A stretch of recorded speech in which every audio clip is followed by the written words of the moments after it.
All those aunts and uncles have kids that are my age who have kids my kids' age. Right. I have family in literally every single state of the United States, and that is not an exaggeration. I have never heard of a police department lawyering up on the 5th day of an investigation. I've never even heard of a police department lawyering up before an investigation is even over. And then, did you see the stuff that they were on Facebook posting? That one Chicago cop? I didn't see that one. On September 16th, he said they're only acting like this to get more money from the state and the police department. On September 16th, she was found September 10th. That means only 4 to 5 days later, there was a cop from their department that was on Facebook. And when you go back in his history, he's a pervert. I got the video up. If you go back in his history, he's posting strippers. His post for December 24th for Christmas Eve is a Santa that's half naked with girls half naked laying all over him. They got whiskey bottles and they're topless and they got pigtails. Oh no! This is one of the police that we got investigating the Ken'neka Jenkins case. Now everyone says, well, not everyone. One person specific will say they did an extensive investigation. Okay. And it makes me want to choke the shit out of him when he says that, because out of all the money that they claimed on their taxes, if you pull the taxes for the mayor of Rosemont, he claimed $900,000. $900,000. We got cities that are 3 times the size as Rosemont Village that their mayors don't even get to claim that much money. Yet the mayor of Rosemont is able to profit $900,000 in 1 year. Wow. But yet they can't even afford yellow tape to cross off the zones where people aren't supposed to enter because they're going to contaminate the scene. Yeah. She didn't even get any of the yellow caution tape. And if you look at the news, which they're pulling a lot of the news offline. Another thing I want to say real quick.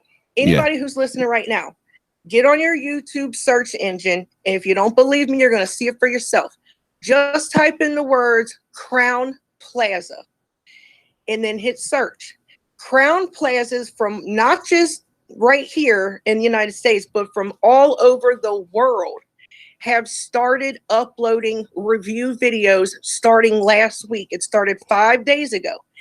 It is one after another after another. They are currently burying our videos. Ever since, I mean, I wish I could say a lot more about the investigation. There's something going on where investigators are being investigated, and because of that, they are starting to bury our videos. Oh, wow. And Are you serious? From accounts that have, seriously, from accounts that have never been, they're brand new accounts. And it'll be over the most simple shit. It'll be like, had a wonderful breakfast at Crown Plaza. And it'll be a picture of fruit with whipped cream. And it'll be an account that was just generated like 2 hours ago. And I mean, they're uploading these videos at a rate of like 1 every 3rd, 4th hour. They're loading videos at like at least 10 videos a day. And they've been doing it for 5 days in a row now. And the only thing that does is bury our videos. They are burying them in the feed because everyone wants to look at what? The most up-to-date information. So if they get on YouTube and they type in Crown Plaza, ours is buried beneath all of these brand new videos from accounts that just got generated in the last 48 hours. Damn. Yeah, they had to have enlisted a team to do that because there ain't nobody at Crown Plaza that they're paying to sit on their ass and develop, you know, all these accounts to be able to put up reviews. They're not doing that. No, they've enlisted someone who runs one of those, you know, like one of the floors that look just like telemarketing floors where it's all the cubicles. And it's just people that sit on their ass and work on the computer all day from the cubicle. They're, you know, it usually they call them crowdsourcing. And what you do is you hire that company to cover your reputation. Now, they weren't worried about covering their reputation in the beginning because they knew that the media, it was just going to be out there. There was no getting around it. So why are they doing it now? It's not like we're on their year anniversary. Sometimes you'll see companies that have something happened. There was a tragedy. They will, when it gets around the 1 year anniversary, they will, the week before that, they will start burying all the bad reviews with good ones. So why are they doing this now? We're in April. We're not in September. What could have possibly happened that made them decide, oh shit, we gotta there's so many agendas, you know what I mean? So many different agendas, you know, like we said in our content that we were releasing about the different agendas. I mean, it was just like powerful stuff because it was like information just keep coming up left and right, back to back, nonstop. And they even release new footage. Well, it's old, but now they got extended beginning footage with Monifa. Yes, the extended version. Yeah. Where it's got, okay, well, tell me, okay, I don't know how many people know this. If you read the police reports, matter of fact, let me go get my police reports so that I can read them verbatim so that I know nobody's going to be able to debunk my information. Right. Because, we have a debunker out there. Yeah, we got a few of them. Very few.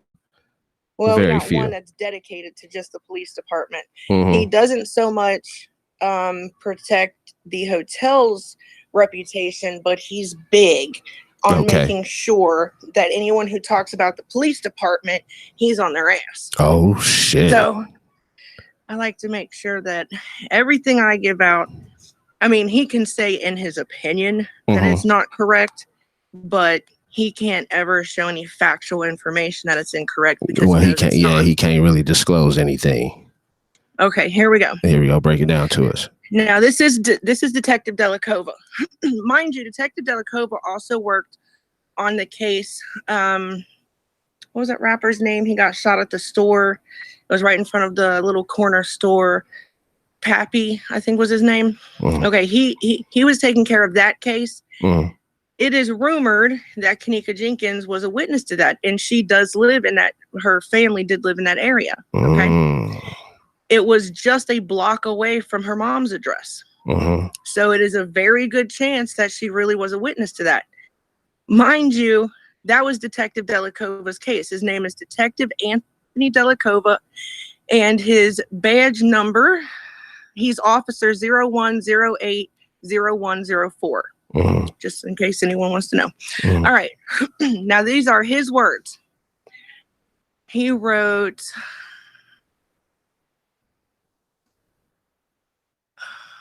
Okay.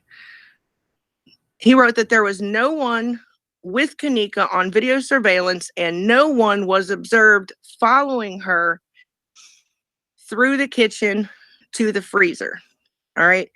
He said that he also says that he noticed on camera, or he noticed on the videos that there was no footage before Ken'neka went into the kitchen area for the kosher kitchen. And he says kosher kitchen in his statement, plain as day. So he said he contacted the representative for Crown Plaza. The representative got back to him and said that is because there was no one who went in the kitchen before Ken'neka Jenkins until, or all the way back to August 30th, 2017. So Detective Delacova's statement is, and this is on the website, I'm not making this up, there was no one active in the kitchen between 8/30, 2017 all the way up until Ken'neka walked in on 9/9, it was really 9/8, but it was in the morning hours. It was like 3:30 in the morning, so it's listed as 9/9. And on the videos it'll say 9/9. So 9/9, 2017.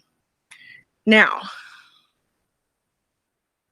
if you go to their maintenance man statement, pull it up here so I make sure I say it right.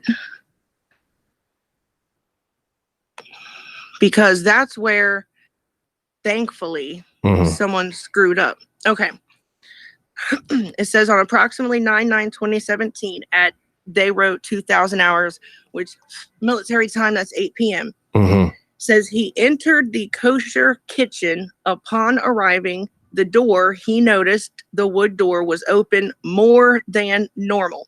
The door was also open more than he remembered the night before. The door has been open and unlocked for a few weeks as he believes they begun construction in that area. Given his observation, he entered the area thinking someone walked in there. While looking in the area, he checked the temperature reading and soon after received a call. It was from the front desk stating someone defecated in the pool and needs to be cleaned. So right here on 9/9/2017 at 8 p.m., he entered the kosher kitchen.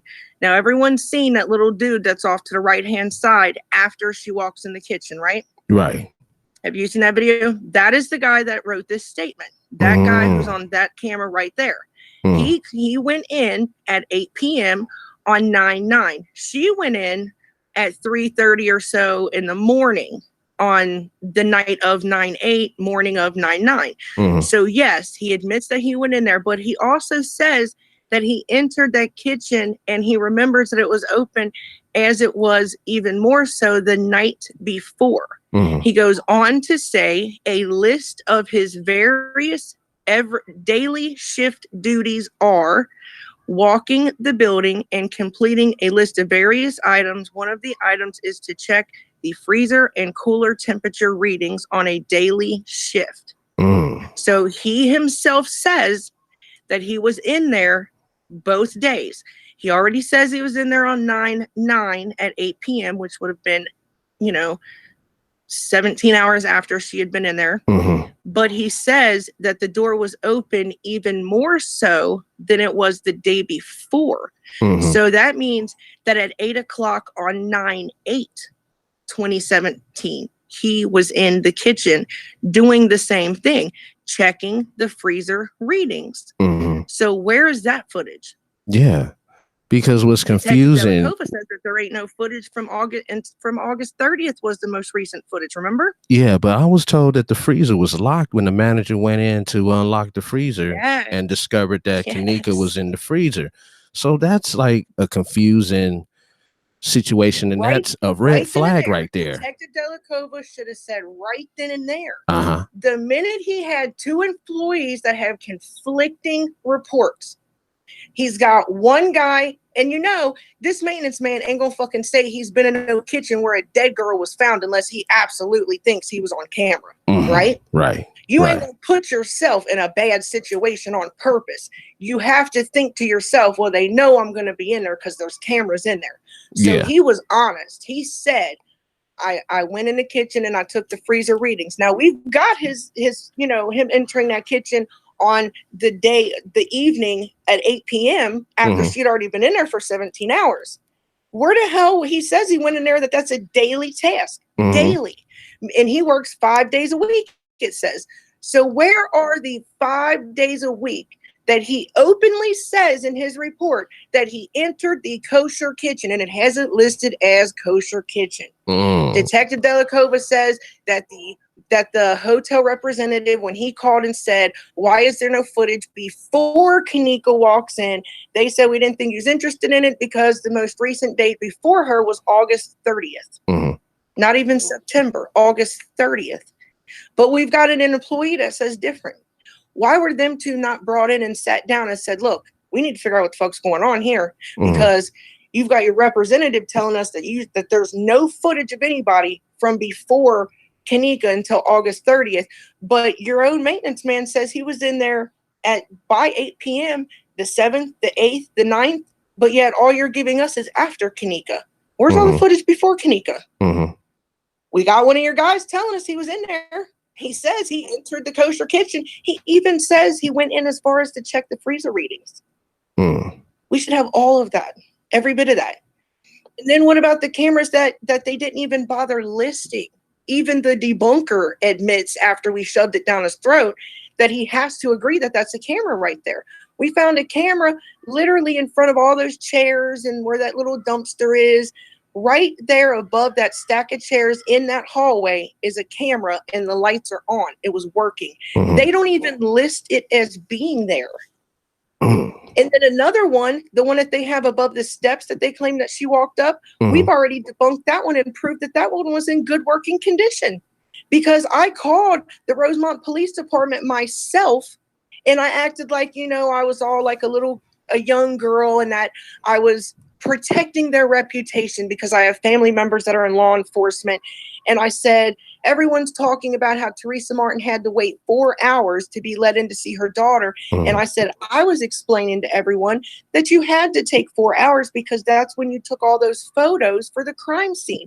And that all has to be done before you let anyone in to contaminate the scene. But my real motive was to get this man to admit to me that those photos were taken during the time Ken'neka was in that freezer. Right. That's because I had a photo that proved that that camera was working and in good condition because the lights that are on that camera, I downloaded the programming for the camera itself. I got the exact picture of the camera. I got the exact model of the camera. Oh, wow. And I downloaded everything that has to do with it. And the lights will tell you what is going on. When the red and light, there's a red light, a blue light, and a clear light, and they're LED lights. When they are both lit, that means when the blue one is lit, that means it's connected to the server and a network, meaning it's online and it is recording. When the red one is lit, that means it's connected to a power source. Both the red and blue light are on that picture of that camera. So I needed to get this cop to say to me, yes, we took all of those pictures before we let Teresa Martin in, meaning that that camera would have been working when she walked past it. And I did. We got him on record saying that he took all those photos. Not only do we got him on a recorded phone conversation admitting it that I put on a video, we got a downloaded report that he signed saying the time he started taking photos and the time he stopped taking photos. And he stopped taking pictures before her body was taken out on the gurney. So yes, 100% that camera above them steps was on. It was working, it was connected to a network, and it was recording when she would have walked past it, but they're claiming it was broken. Why did the cop do something about that? Why didn't Detective Delikova bring every one of them people in? I mean, he could have put that maintenance man in front of the representative's face. He could have said, look, this is your employee saying this. I'm not making this up. Your employee put on a report that we've now got to put online that says he went in that kitchen at 8 o'clock and she went in it hours after the same night, but you don't have any footage of him going in it. But they claim that camera works. Right. In my opinion, they had to show her walking in that kitchen because they had to be able to account for how the fuck she got in that freezer. Right. And there's another thing I need to speak on too, because from what I'm looking at the comments here, someone mentioned about no pool footage either. Where's the pool footage? Exactly. Yeah. You see what I'm saying? They don't even talk about the swimming pool in it. The Big only ups to person Paradox. again that talks about the swimming pool is the maintenance man. Again, he is and you know, the maintenance man ain't there no more. That maintenance man suddenly decided to go back to his country. Oh, what type of shit is that? Yeah. That's what I'm saying. There's some red flags. That's what it sounds like to me. A lot of so many red flags, man, with the hotel. It's ridiculous how many red flags there are. And then I don't know if you guys seen, but you can go. This is how Detective Delikova played Teresa Martin. Let me show you how they did this. Yeah. Okay. They knew that they took a camera down. They knew it was above the sink and they knew she seen it because she pointed at it. She asked him about it and he even got real nasty with her back at the police department where he slams his hands down on the desk and says there was no fucking camera. Like he literally cussed at a mother who just found her daughter frozen in a freezer. Yeah. And you gonna cuss at her over a camera. Yeah. You know what I mean? So he was adamant about her not thinking that there was a camera there. And it's sad for people to think that she has something to do with her daughter being murdered the way the police just treat her like shit. You know what I'm saying? Exactly. If she had anything to do with that kid's murder, then police would have nailed her to the fucking wall because they are looking for any way possible to put this on anyone but themselves or that hotel. See, this is another thing. The police department brother is Donald Stevens. They've got another brother named Mark, and Mark actually owns the cleaning company that takes care of the Crown Plaza parking lot and their carpets on the inside. So they make money. They've got financial interest in Crown Plaza. If Crown Plaza loses money, their very own family loses money at the police department. Yeah. And So they already been losing money alone, too, that all alone behind this is situation. supposed to take that. Yeah, it's supposed to take that case out of their hands. It's one thing if you have a relative that committed a crime, it's a misdemeanor, it's not a big deal. But everyone knows if there's a felony committed, then if the police officer or the detective who's investigating it has a financial interest or is first, what do they call it? It's not just blood related. It has to be like your immediate family. If it's a part of his immediate family, then he has to pass that case. Well, Rosemont doesn't have enough detectives to just pass that case to anyone else. So he was stuck with it. Now he could have passed it to the FBI and they offered their help. And the mayor got on television saying that if the FBI wanted to step in and help, he was more than willing to let them. Well, the FBI came and offered, and the chief of police overruled the mayor and said, no, we don't need your help. How many times do you see a police chief get to overrule the mayor? Only when it's his big brother. Right. No one wants any problems at Easter dinner. Right? That's how they're looking at it. They're looking at it like, oh, they're not looking at it from our standpoint, from a civilian's standpoint. We see it as, I don't give a fuck if that's your brother or not. He's got a job to do. You know, y'all can keep that family bullshit back at the house. But my daughter's dead. And we're going to find out who did it one way or another. Here's how I see it. I think something happened to that girl. I think there was an opportunist in that hotel. I think he was a predator. I think it has something to do with the security guard.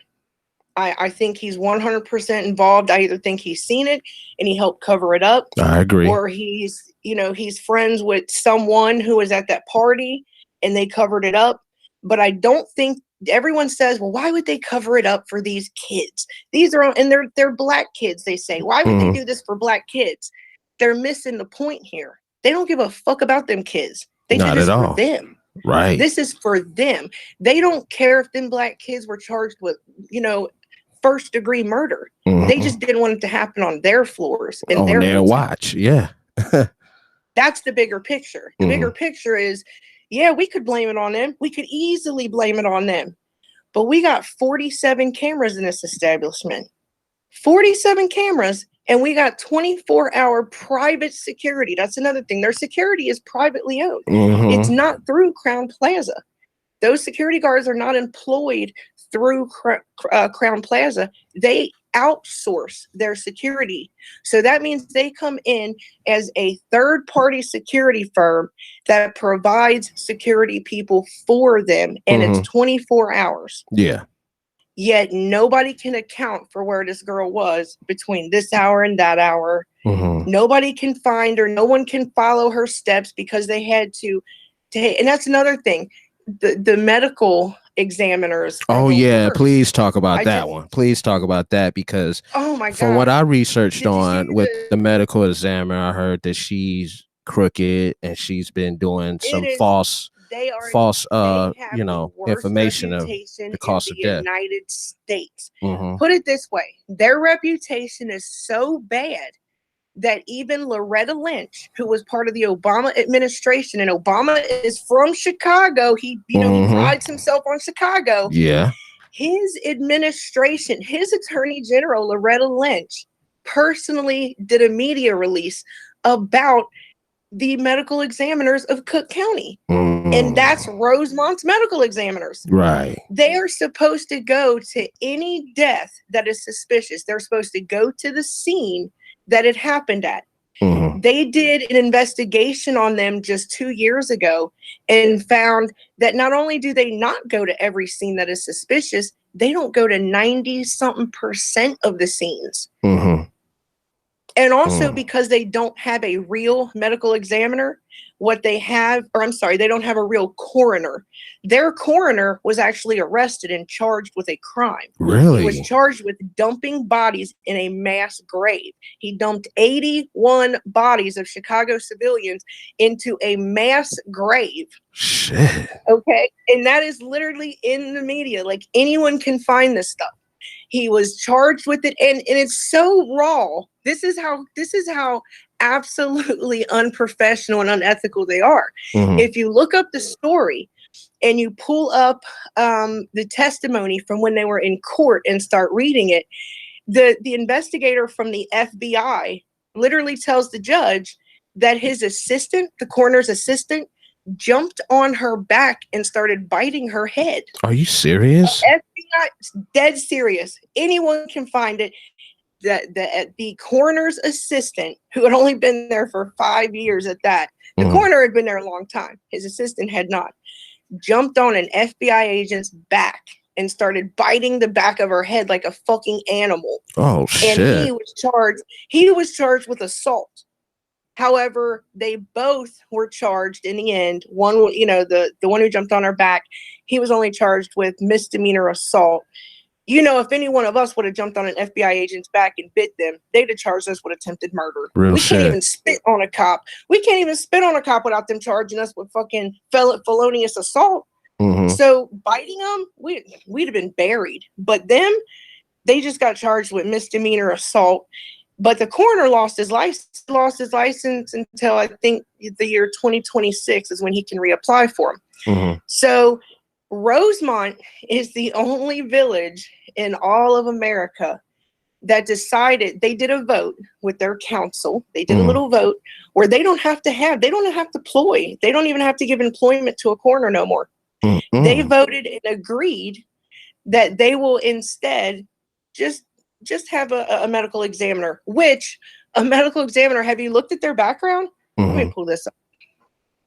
One of their medical examiners, investigators, which is who gets to decide what happened to Ken'neka, her job employment record before becoming a Cook County medical investigator was she worked at a women's fashion outlet. She worked at a clothing store before she got a job being a medical examiner's investigator. What the fuck are we doing giving these people a job to decide how my kid and your kid died? And this bitch ain't got no medical background whatsoever. None.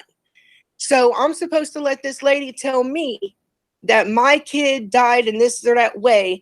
But if I look into her credentials, the only thing she's ever done in her life is sell clothes at Lane Bryant? Are you fucking kidding me?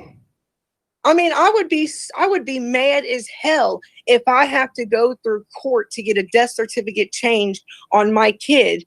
And this is another thing that killed me.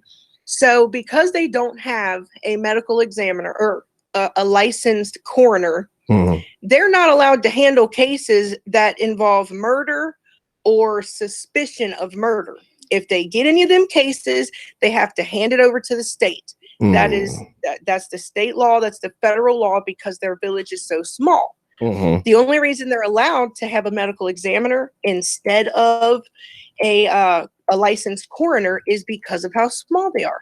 So they get extra. They get a little extra leeway because they're so tiny. So but in the end, it says, but because they cannot, they claim they can't employ a licensed coroner. So they rely on the state or the county coroners, which is for Cook County. So they're just going to employ the medical examiners, which can have any kind of background you want, according to them anyway. So they can't handle major crimes. It has to be handed over to the state of Illinois, and then they take care of it. Then tell me why, out of all the deaths that were in Rosemont in 2016, 70% were ruled accidental, suicide, or natural causes. Now, we all know Chicago. Okay? Yeah. We know Chicago ain't got no 70% of their deaths are natural causes, suicide, or accidents. Them are gun shootings. We've all heard, that's Chirac. Of course, there's fucking gun shootings, a lot more than 30% too. And of those 30%, some of those, they're not exactly listed as a murder. They could be, some of them are listed as, I think it was, where they're unable to tell, like, they haven't been able to make a decision on it. Like that coroner's report where he said he was not going to give his opinion of what happened to Ken'neka until he gets to see the footage that the media showed. Mm-hmm. Have you ever heard of a medical examiner write that on a report? It's like, who does that? Yeah. And so I called a couple of them because I'm stupid like that. People say that I'm dangerously curious. So I just opened up Google and I typed in medical examiners. I didn't care if it gave me one in Alaska. I was calling that number. So the ones who would pick up, I think I called about 15. And out of those 15 that I called, I think only about 5 would actually talk to me, because a lot of them are just like, I ain't trying to hear all this. I ain't answering your questions. And they hang up on you.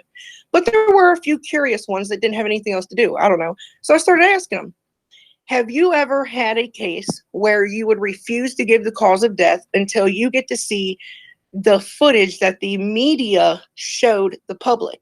Mm-hmm. Out of the 5 that would talk to me and answer me, all 5 laughed at me. All 5 of them was like, what do you mean?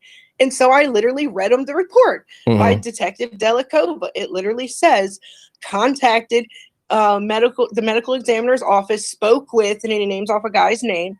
He stated that they would not release a cause of death until they get to see the footage that the media released to the public. So that alone, just the media released to the public. So he doesn't want to see all of the footage that they have. He didn't say what we said. We said we want all of it. We want every camera angle. We want every view. We want every minute. We want every second of every day that she was there. He didn't ask for that. He said that he wanted to see what was released. So why did he care so much about what the public's seen? Well, because his name's going on that paper. And if they want him to lie for him, he wants to make sure it ain't going to be that big of a lie. He wants to make sure that it ain't so obviously a fucking lie. Right. Because I'm sure they're all well aware of what happened to the coroner before them. They know why there's only medical examiners and never any licensed coroner at Cook County. Yeah. I'm sure they all know. You know what I mean? Right. So before he puts his name on this lie that the police are about to push to the public, he wants to see what they were shown. He's like, nope, you ain't getting my name on that bullshit until I can actually see what you showed the public, because if it's that obvious, I'm not doing it. If it's not that obvious, he probably said something, if it's not that obvious, we'll negotiate how much this is going to cost you. Right. However, if it's that obvious, money's not going to be able to protect my freedom. Right. So if it's too obvious, I'm not putting my name on it at all. That's the only reason I could think why he would literally tell a cop flat out, this is a detective. Technically, they work for the police. Right? Right. Would you look at your boss and say, I ain't giving you shit until you show me what the fuck you showed them? That you don't show to prove. Yeah, like you don't. Yeah. So what other, like all of the medical examiners that I spoke with said flat out, videos don't tell you anything. One of them went into detail, actually said, whenever police are adamant about dropping off a video, or a person like a family member is adamant about the medical examiner seeing this footage, it's usually because they're trying to cover up something. He said, the job of the medical examiner is to read the signs on the inside of the body, not watch movies, not watch videos. They're supposed to be trained to look at that body, and that body tell them a story without opening their mouth. Right. Just looking at the body can tell them a story. Because one thing I got to speak on here is, based off what they said in the autopsy report, the shit just didn't add up, period, just from looking at the death scene photos. You know what I mean? I'm like, how is it? It was how hypothermia. About the fact that they said that there was they didn't find any odd or abrasions or bruises that they felt were defensive marks. See, that's some bullshit right there. Because when her having problems on the inside of the ankle, I don't know too many people that can turn their fucking foot around and use it to bang up against the door. Right. That just don't happen that way. Right. I mean, and then just and what about all of that drywall that's in her hair? What about all that white drywall?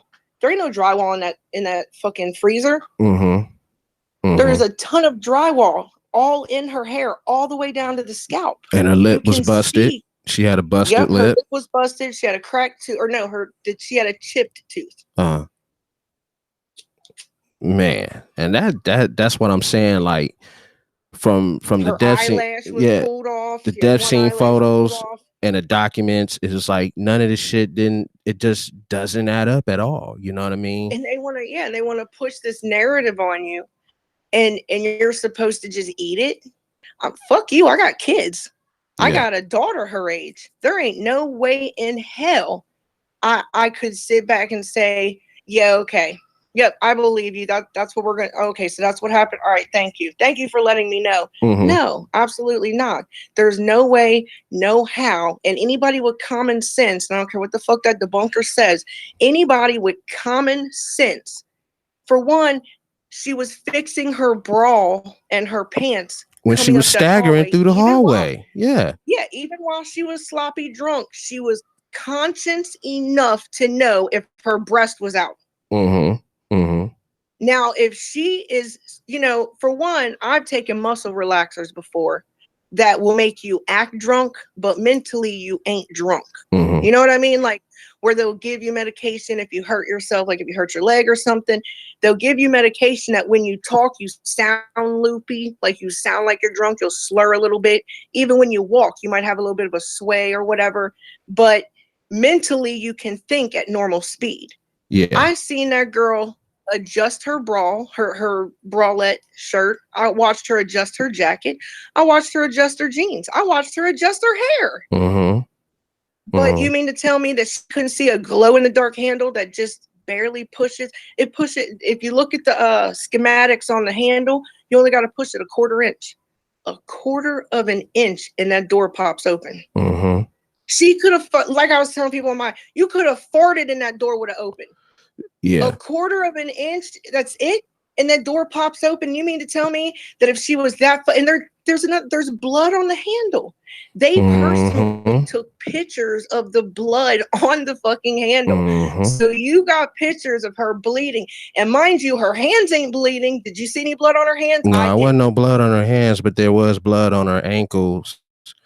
And there was blood in legs, which means other that places. Blood was a transfer from someone else because she's not on a freezer floor, on her side, bending her leg in a way that her inner ankle would be vulnerable to getting cut or scraped by the door handle. I mean, how could she even position herself and contort herself in a way where her inner ankle would be able to get hurt from trying to open the door with her feet or her foot? Right. It's her inner ankle.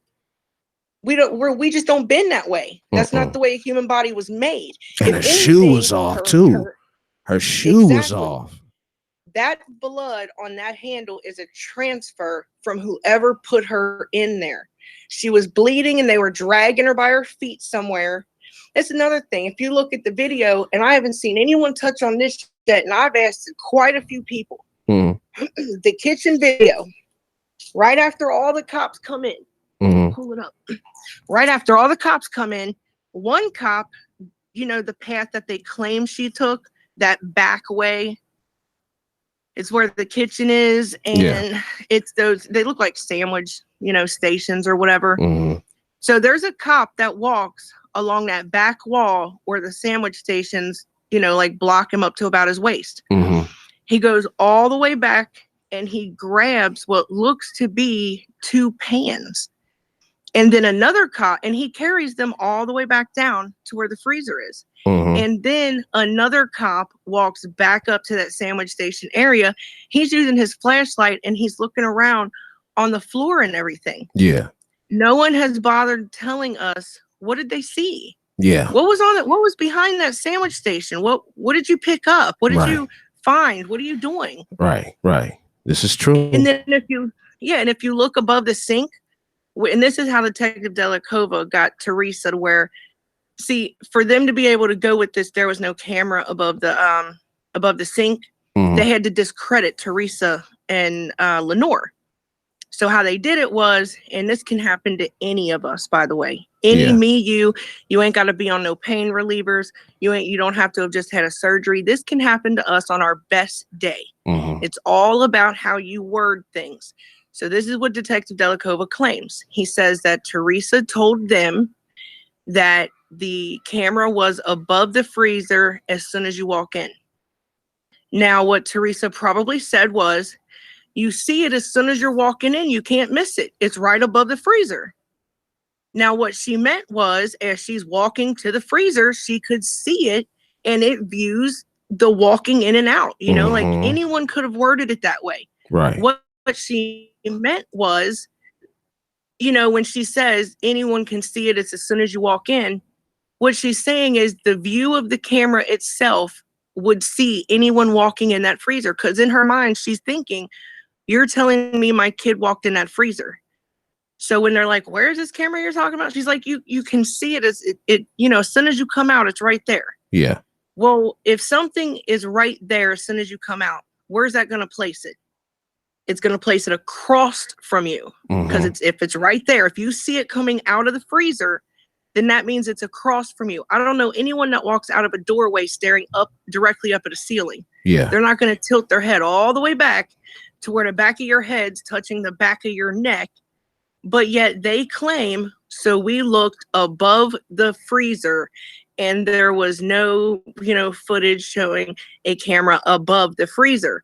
So it says we brought, you know, Teresa, Martin, and Lenore back in. We told them that we looked through the footage and that there was no camera above the freezer. And then he makes it out like they changed their story. He says, and then they said that it was not above the freezer, it was above the sink. Well, that's what they said all along, because her statement was, as soon as you come out the freezer, it's right there. They are the ones who made it out like, oh, she said it was above the freezer door. No, she said as soon as you come out, it's right there. Yeah. Well, you're looking straight ahead when you come out. Your eyes are straight ahead at you know, whatever level height you are. She comes out, she sees a sink. Obviously, there's a sink right there in front of the freezer. What is right there above the sink? Well, that's where she was talking about for the camera. She never changed her story. Never once did she change up her story, but that is the way they made it look so that they could make it seem like that's their way of discrediting her. Right. You know, Makes they sense. pretended like they didn't understand. Yeah, they pretend like they looked at, or that they misunderstood her. They probably did that to her face, but on paper, they did it to discredit her. I'm sure to her face, when they're like, yeah, we looked above the freezer, there was no camera. She's like, no, not above the freezer. As soon as you walk out, it was right there. It was like above that sink. So they were like, oh, okay. Yeah, we misunderstood when you said, you know, it was right there as soon as you come out of the freezer. We'll look above the sink now when we get the footage back out. That ain't why they did that, though. They just played Teresa. Yeah. They did that so that they could make sure that they could write two different stories. First, she told us it was above the freezer. Then she changed her story and said it was above the sink. She always said it was above the sink. They did that as a way to make sure that on paper, she looked like she was giving two different stories. She never gave two different stories. And if you look at the ceiling above the freezer, you'll know she's right. There's a black mark that comes down in a diagonal fashion. Everyone knows, if you've worked in a kitchen, there's lots of grease that gets in the air. Yeah. Over time. To the ceiling and the wall and all that. Yes, and it gets in the air. Over time, if you have appliances, that grease will cling to those appliances. And then you're going to have dust bunnies that settle on the grease that's on the appliances. If you look on the wall, there is a black mark that looks just like, it's the thickness and the width and the length of a power cord. It comes down out of the ceiling because it's one of those drop ceilings. It comes down about 6 inches. And on the drop ceiling, if you look on the white bars, or what do they call them? The rails that hold the tiles, there's a crisscross, clean as day. It's like nothing was, it's like it was a brand new. It's shaped like a cross. and there's no dirt on it. There's no dust bunnies and there's no grease. It is bright white. That's called a C-clamp, and they hold cameras. Because of the area, there isn't a whole lot of places you could have put a camera right there that had a power source. Right. There was already a power source in that area. So they used one of those C-clamps. You squeeze it, it opens like, scissors, and it grabs that, them pull or the panels, and it hangs from it. And then you can adjust the camera any way you want. To remove it, you just squeeze it again. The clamp comes open. Boom, you unplug it from the back of the camera, tuck the cords back up in the ceiling, and the camera's gone. But all that stuff is there. The power cord, the mark from the power cord is still on the wall. The ceiling tile is still lifted from where they would have tucked the cords. And the C-clamp that was attached to the panel that holds the panels, that is still there. They haven't changed anything. We got all the pictures. And the guys who went up to Washington from Anonymous, that was their thing. Like, the reason they were invited up there to talk about it with Congress is because they are experts in CCTV, and they are the ones who found that stuff. They're the ones who said, I know exactly what clamp they used because I know it leaves that mark. They and what about the police officer with the power screwdriver? Yeah, that's another thing. Like, what do we think he was doing, honestly? Like, what could he have possibly needed that for? And look, the coffee cup. Did you notice that? Yeah, that Starbucks coffee cup that was sitting there. And it was still there after they left. And see, now, just like that video that you put out with the lady reading the lips and all that, that would have been a great opportunity for her to see what they were saying in the surveillance footage when they was talking next to Ken'neka's body, when they were like, that's what I wanted to see too, because I don't like that dude who picked up her body. Did you see what they did with that blanket? Yeah. And a lot of people think that, it's just a blanket, but it's the thought. It shows his mentality. You know what I mean? That shows a person's character. I don't care that he didn't do anything violent or forceful. Any normal person, you ain't even got to be a parent, but if that is someone's face, normally, just out of courtesy, you don't drop down a bunch of, your commodities on top of an area that that there's a young girl's face that is right beneath that area. Right. You would put it at her waist or put it at her feet or neck on the side of her feet. There was so much room on that gurney, but he just folds it up, walks up to the top, and he dropped it right on her face. I mean, doesn't that say a lot about their personality in general? And the cold part about this here is the guy with the blue jacket on. I don't know if this is true, but he worked for the Crown Plaza Hotel, and then all of a sudden he becomes the coroner after that. You know what I'm saying? That just seems the so medical creepy. Examiner? Yeah, the medical examiner, right? When he was talking with the slim guy, and he kind of like was taking something out. Yeah, they all get promoted. They get put in the positions that they will help each other best in. It's like, I need this person I know this person alive for me. So I'm going to appoint him into this position because he's the one who's going to help me push this story. There's probably someone who wasn't going to lie for him, or someone that maybe they didn't feel safe with having that kind of information on you. Because if someone's gonna have dirt on you, you want it to be your boy. You want it to be someone that you got dirt on too. Right, where they got dirt on each other. So if one talked, the other one would talk too. Exactly. Damn. I want to ask you a question about something too. Okay, recently I've seen a video clip of Ken'neka's uncle in the kitchen. He was walking around. Did you see that video clip? Yes, of J Money. Yeah, J Money walking through the kitchen. And he took a picture of the employee lineup. You can ask, you can't ask Teresa, but we've got people. How am I going to do this? We know that he was taking a picture of the employee lineup. That's all I can say. But, he because, they're from Chicago. They've been around the block. They know what it is. They know that something funny was going on. And he went in alone because they were stopping people who were coming in crowds. Like if you walked in there 2-3 black people deep, they were stopping you. What are you doing? What's your room number? You know, yada, yada, yada. So he went in by himself and he went in through a different entrance.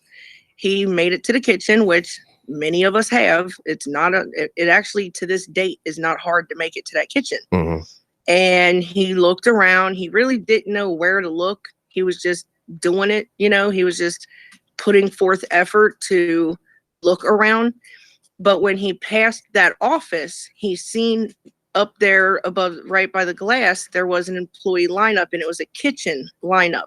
And anyone who's worked in a kitchen knows that there's a lot of stations, and you get scheduled to be at, you know, a station for so many hours. Like, okay, you know, I know Rally's has the sandwich station, the grill, the cashier for the drive-through. Someone's going to be on fries. So it was the kitchen lineup for that day. Well, he just figured if nothing else, at least they got names.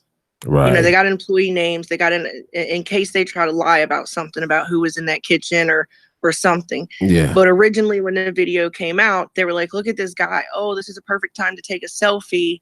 Well, nobody taking no fucking selfie.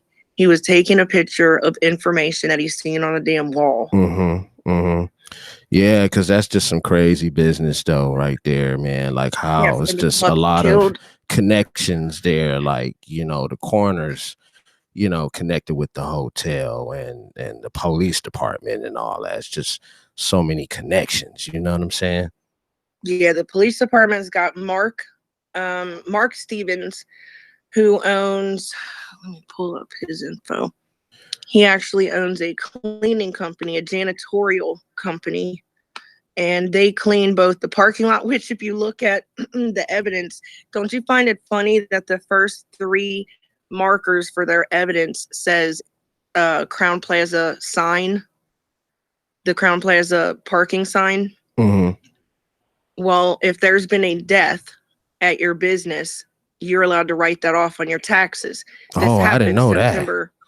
Yeah, this happened September 2017. So that was literally what, 3-4 months before tax season? And the only one that would benefit from this is obviously the hotel. But if your brother who happens to clean the parking lot and your brother who happens to clean the floors, if his company can benefit from it, then why not that? Well, you're going to need pictures. You're going to need proof. So why did they focus on the parking sign? Because her mom had a parking slip that said that the daughter's van or the van, the mother's van was there. The mother's van was parked there on the 6th. Yep, that connects Ken'neka's death directly to the parking lot, which the brother is responsible for keeping clean and everything. And Crown Plaza doesn't own that parking lot. Rosemont Village owns that parking lot. Okay. That's a plaza. See, that's not just one hotel. That's Crown Plaza O'Hare. That's the airport's, you know, a parking area. There's lots of different restaurants and hotels. There's more than just one business there. So what it is Crown Plaza is on the property of Rosemont Village. Okay. So yeah, they're gonna write that off. I guarantee you we pulled our taxes and that's on there. Damn. Which, I mean, and what kind of mindset is that? The first 3 photos you take is to get your brother some money off on his taxes.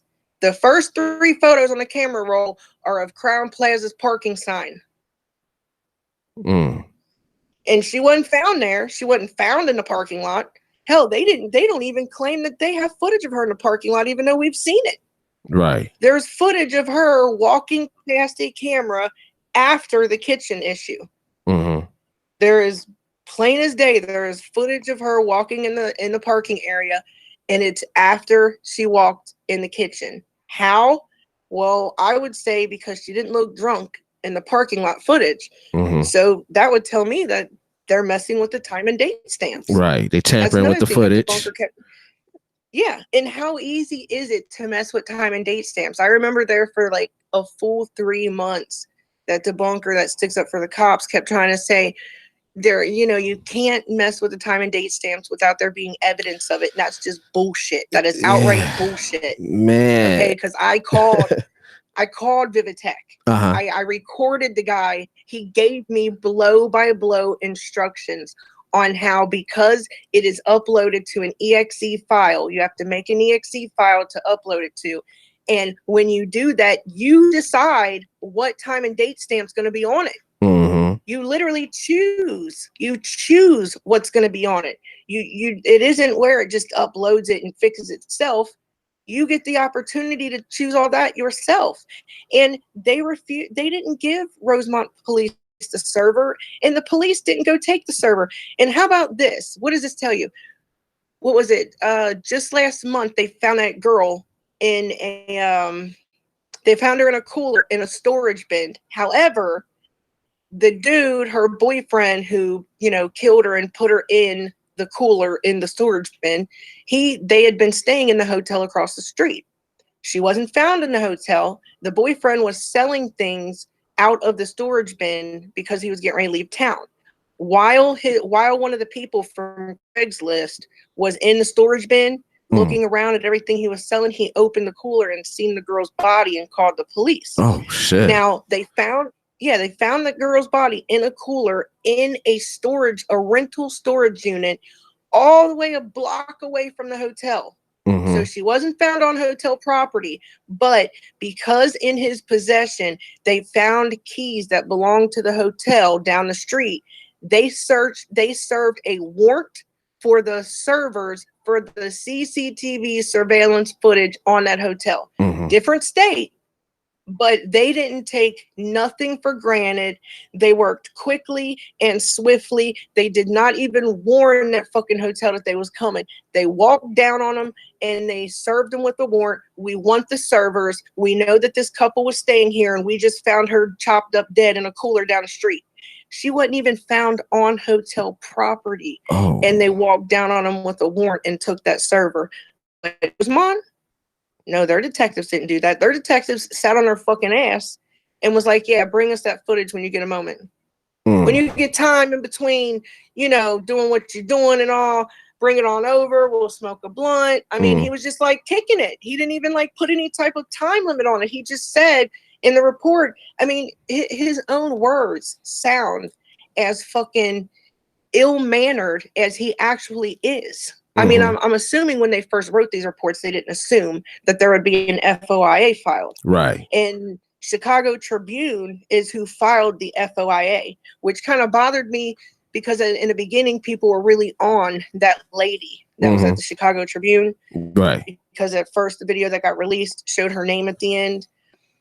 She's the one who got us all this information. That lady has been putting out Rosemont information for 10 years. Is that right? That lady, oh my God, the Chicago Tribune has been on Rosemont's ass for a decade.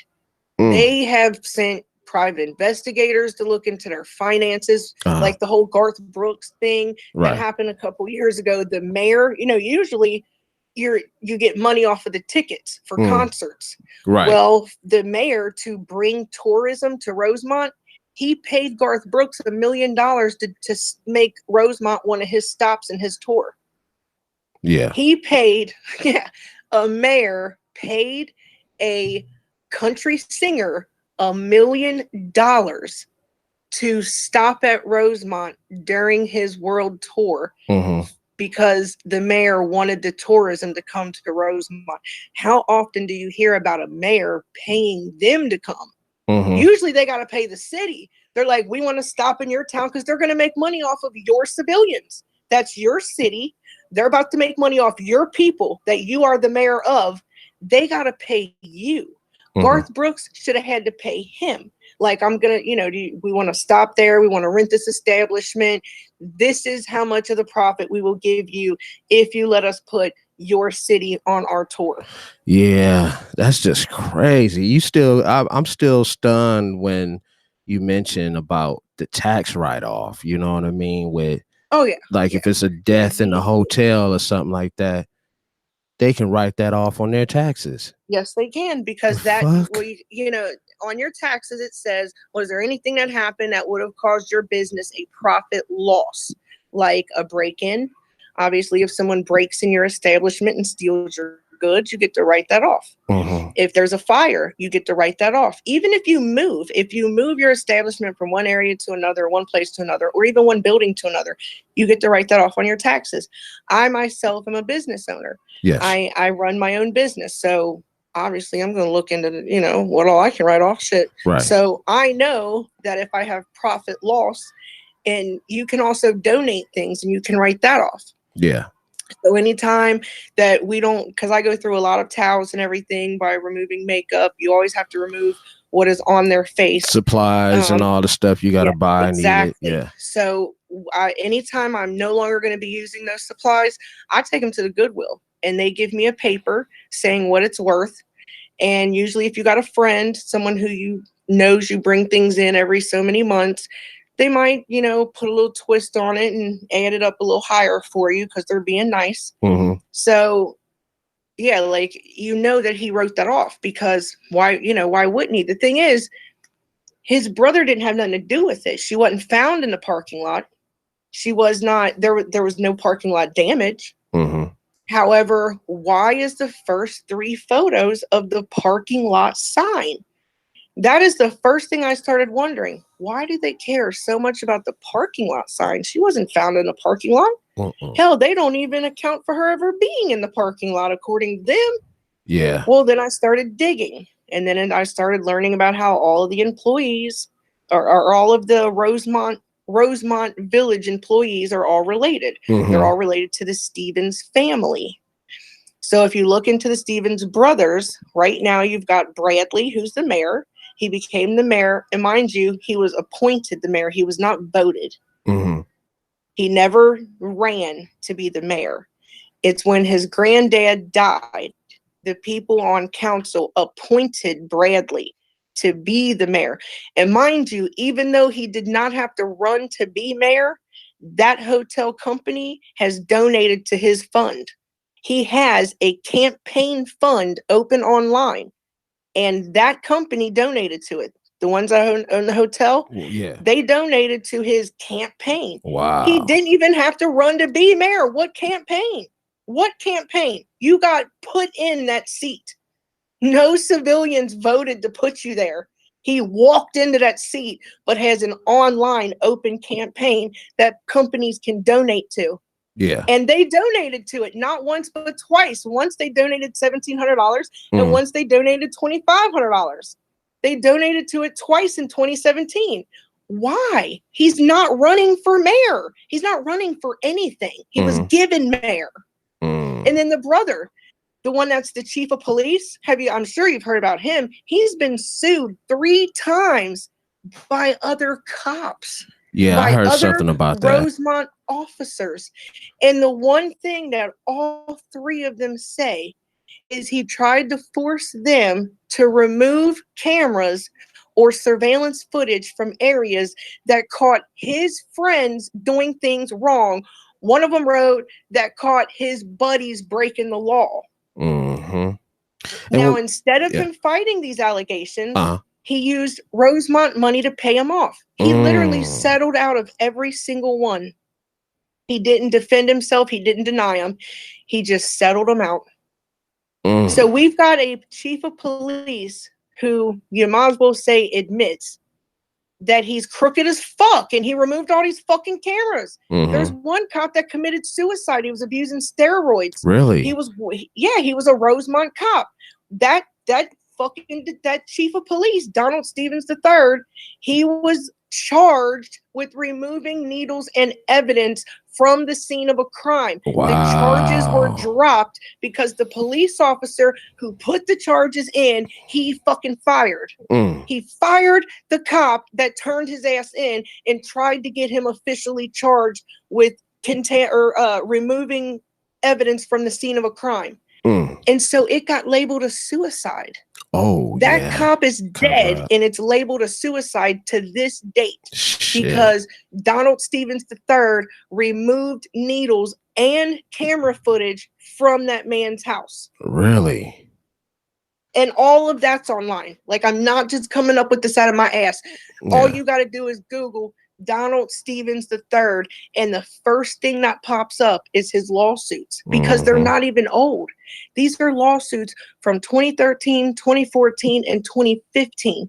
We're talking only 2 years before the Ken'neka situation. And we're supposed to assume that this guy's going to tell us the truth? Now, to you listeners and viewers out there, she's breaking down some serious facts, y'all. If y'all don't believe her, do the research, y'all. I can give you websites. I will give you the links that you can put in the description afterwards. I have no reason to lie about this. I don't live in Chicago. I am not from Chicago.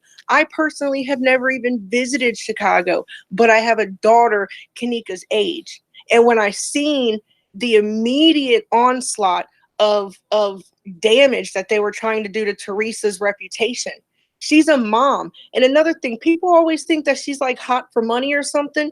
That woman worked. I mean, I could tell you exactly where she works, but I'm not going to. But I got a friend that works in the same establishment that she works in, but my friend works in the HR department. And the place that she works at is not a bad place. She's not working at no fucking fast food restaurant for chump change. Right. And Ken'neka, yes, Ken'neka was left money from her father.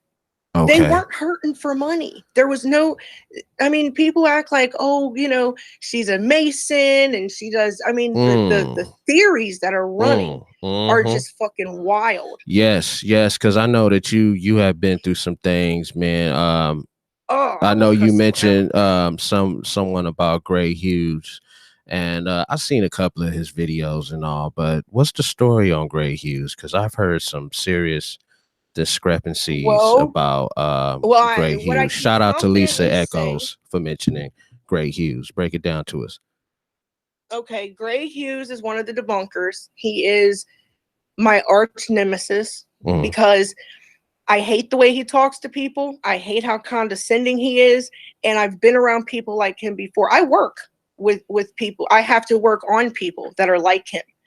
And what they do is they say things, they're like sneak dissers. They say things, but they say it in such a way that they're not using slang, and they speak really eloquently that you can't even fucking really tell if they're being a smart ass or not. But if you run back what they said and put a nasty tone on it, you would have slapped the shit out of anyone else for saying that bullshit. But because of how he says things, people give him a pass. And it pisses me off that people keep putting him on their platforms because they're allowing him to invade the minds of people who want justice. He's able to brainwash them. And here's the thing, and I just did this video today. Let me bring these statistics up. I ran the numbers last night. Let me show you how serious this is. Now, we've been working on this case since November. I know other people have been on it since the day it happened. And I've been on it since day one. For that. Since day one it happened. I myself, okay, that's great. I didn't start until November. I'm not even gonna lie. Yeah. When I started, it was because when all the toxicology report, when all that stuff came back, and it came back, oh, it was an accident. I was like, oh, fuck this. You know, like, I gave them a little bit of leeway. I sat back and I waited for the cops to do the right thing. I waited for the detectives and the medical examiner to do the right thing. And when they came back with the bullshit, that's when I got involved. Yeah. So the video, let's see, because we crunched the numbers last night. We literally sat up till 4 a.m. doing some of these numbers. Okay. All right. Gray Hughes put out a video on the camera that I posted that I found working. I showed that the camera was working, in good condition, connected to a network, and recording. He did a video the very next day, and he went to that camera specifically, and he said, you see this camera right here? Matter of fact, I think I actually have the video where he says it, but he says, you see this camera right here? This camera, they fixed it. He says it's one of the ones. He said, I know for sure that they fixed this camera because I read it. And I thought, why in the fuck is he even making that? Like, that's a lie. They did not fix that camera. Nowhere. see if this is it. Nowhere does it say that they fixed that camera before they took that picture. And I had proof showing that they 100% did not fix that camera like he's claiming that they did. So finally, 5 videos later, he made a rebuttal. He made a rebuttal saying it was pointed out to me by Society's2Cent, or he says it was pointed out to me by Society's2Cent, which is about what her videos are worth, that this camera actually was not listed correctly. The police did say that it wasn't working. I thought, he says, and in my video, I did say maybe this was one that they fixed. And when they came back to do the walkthrough, that's why it looks like it's working. He says, when in reality, as they showed on their video, this picture was taken on the 10th, which is the same day she was found. So it could not have possibly been one of the videos that they fixed. Yeah, because there's some people that really exposed them, and someone, I don't remember what channel or what video it came from, but I seen this video of him at the Crown Plaza Hotel in the surveillance footage. Are you talking about Gray? Was it Gray Hughes? Humongous's video? I don't remember the name. All I remember is that they showed him. I can tell you this. I have seen reservations where a family member of his, there's a restaurant opening. It's the Caddyshack restaurant, and it's still scheduled to be open this June 2018. And it is that kitchen, that very kitchen that Ken'neka was found in. And his brothers with his Facebook account asked, are reservations for the first day opening already taken? Is there any reservations still available for the first day? And I did do a video of that, and he reported my video. I also showed how his grandfather did business with Arthur Robloff. Not just did business, his grandfather was the the assistant CEO, one step down from owner of a huge real estate company in Chicago. That ended up basically they mashed their business. They merged their business with another company, and then they became like Kobling or something. But that is his granddad's company. His grandmother was involved in politics all the way up until her death day. And that says it in her obituary. In her obituary, it blatantly says, and she was a conservative, but in her obituary, it blatantly says that she was heavily involved in politics until the day she died. Yeah. And his grandfather's company is a multi-million-dollar company.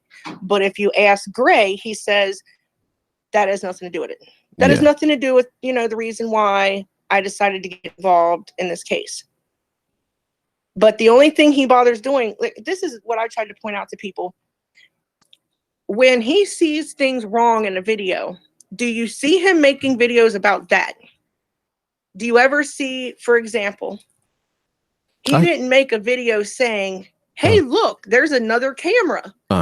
No, he made a video saying the person who said that there's another camera is wrong. There is not another camera. And the reason I was talking about the numbers is the impact that this has on society as a whole. His video that said that the camera that was listed as that I showed working, that should have caught her coming up them steps, if that was true, it had his video that said that, that I was lying, has 59,000 views. 59,000 people watched him say, no, that camera is correctly listed. It was fixed after her body was removed. Yeah, I do recall seeing that video clip right there too. 59,000 people seen that. He made 5 more videos of other things to do with Ken'neka, and then he made a rebuttal video. The rebuttal, which says, yes, that is correct. This camera should not be working. They did say it was not working, and here it is working. So they got that incorrect. The police got that incorrect. The number of people that seen that video was 4,600. Right. Now, these videos were 3 months ago. So 3 months ago to date, we could have had, so that left out of 59,000 who are sitting at home today thinking that that camera was listed correctly by the police. Only 4,600 of them got to hear him say, oops, I was wrong. That camera's actually not supposed to be working. That's kind of fucked up. So that means that leaves 54,600 or 54,400 people that still to this day believe that that camera is listed correctly and the cops didn't do anything wrong. Now, if we had 54,400 people call the FBI 3 months ago and say, oh, hell no, we see that motherfucking camera right there. Y'all need to get down there and take this case out of their hands and do something about this bullshit because we're tired of this. We're not going to let them get away with this. Think about that. 59,000 people heard him say, no, the cops are right. You know, Society's 2 Cent is wrong. And this camera is listed the way it's supposed to be. The cops did not do anything incorrectly. But only 4,600 heard him say, okay, I was wrong and Society's 2 Cent was right. And this camera is listed incorrectly. And it should have caught her coming up these steps and the police did not list it correctly. Now, that left 54,400 people that could have known 3 months ago that the cops were covering up this crime, that he personally made a video to detour them from thinking that way. If we had all those people back then screaming cover up, because, you know, the more of us there are, the louder we are. Right. And that's why I say he's a part of crowd control. Now, there are people that put him on their platform in their videos on their live, giving him a pass because he did a rebuttal video. Fuck that. Hell no. He did a rebuttal video to get a pass. You see what I'm saying? He knows what an impact that had. He knows when you got 59,000 fucking people that hear this man that everyone trusts saying, no, these people are wrong. The cops did not do anything wrong. They are mistaken. Now they're going to go home, sit on their ass and be like, oh, good. Because there for a minute I was about to raise hell. And the cold part about it, when I was checking them out, not to cut you off, that I found out that the guy was working for the Popo. He was Popo. He was police. He's you know what I'm saying? related to him. His family didn't do business with the hotel. His family is in business with the police. That's why you don't ever hear him say the hotel shouldn't have to pay a dime. Go in that motherfucker, go in his chat and say something about the police, and you will catch his wrath. Oh shit! He outright says in one of his fucking videos, and it just blows me away. He says, "It's the video where he's showing them take a picture of her watch, and he goes, actually, the police did an extensive investigation." My fucking jaw hit the floor. I wanted to come through the camera. I'm like, what are you talking about? They didn't even. There's got to be 30 cops walking around in there. 30 cops just trampling all over their crime scene. What the fuck do you mean? Now, if that would have been, and I hate saying this because, you know, I know people don't like talking about race and this and that, but I'm Italian. I'm white, basically. I know that if that was fucking Becky in that freezer, shit, they would have did a door-to-door. Hey, you know what?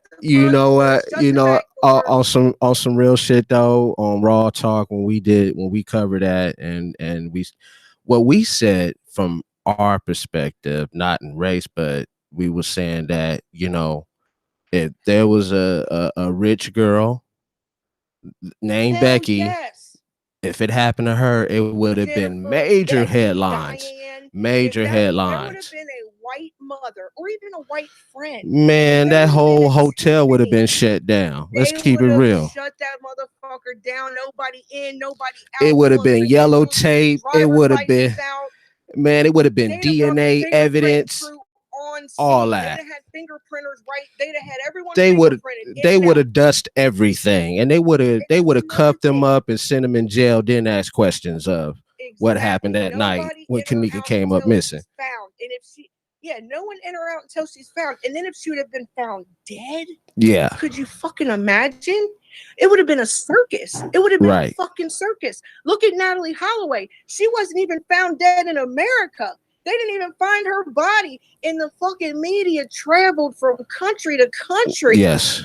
I mean, this girl was found in a freezer. Right. A freezer that was off limits to the public. A freezer that they claim that nobody's been in since August 30th. Right. But one of their own fucking employees. I mean, because you know, Nancy Grace said the same thing. You know what I'm saying? If it was her daughter. Off, Dr. Oz chopped her, or whatever his name is. Yeah, Dr. Oz, whatever. He chopped him Mr. up. Oz.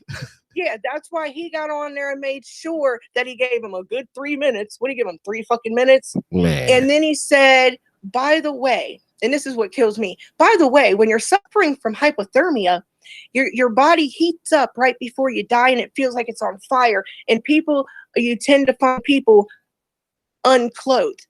Okay, so you're telling me fucking Ken'neka started dying of hypothermia and decided to pull out her titties and her ass only? Yeah. Only? Yeah, and another thing, you know that, and that's what I'm saying.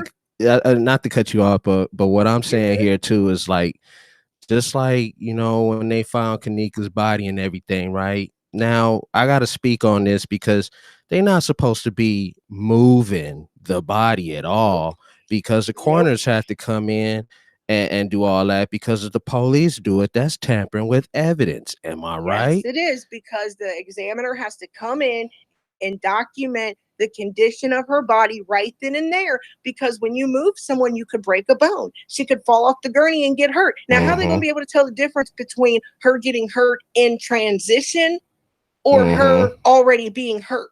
They have to be able to document on-scene injuries. Yes. Because things happen on the way to the hospital or on the way to the coroner's office. Things happen. What if they got into a car accident and her body got mangled? They have to be able to tell what condition she was in right then and there, so they know what to prosecute, what to investigate. On the spot. And just like you know, Andre Williams mentioned, how come they didn't dust for fingerprints when they found her body? How big the handle is. That handle can hold many fingerprints. Yes. That handle is huge. Where's the fingerprints? Freezer. Yes.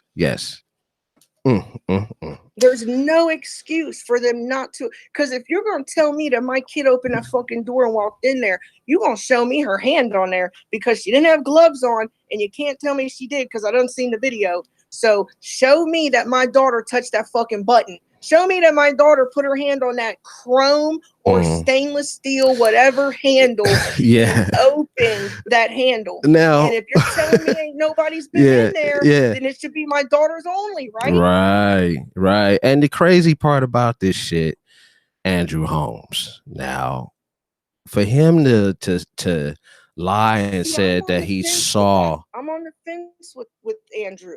A lot of people disagree with me. Here's what I think happened.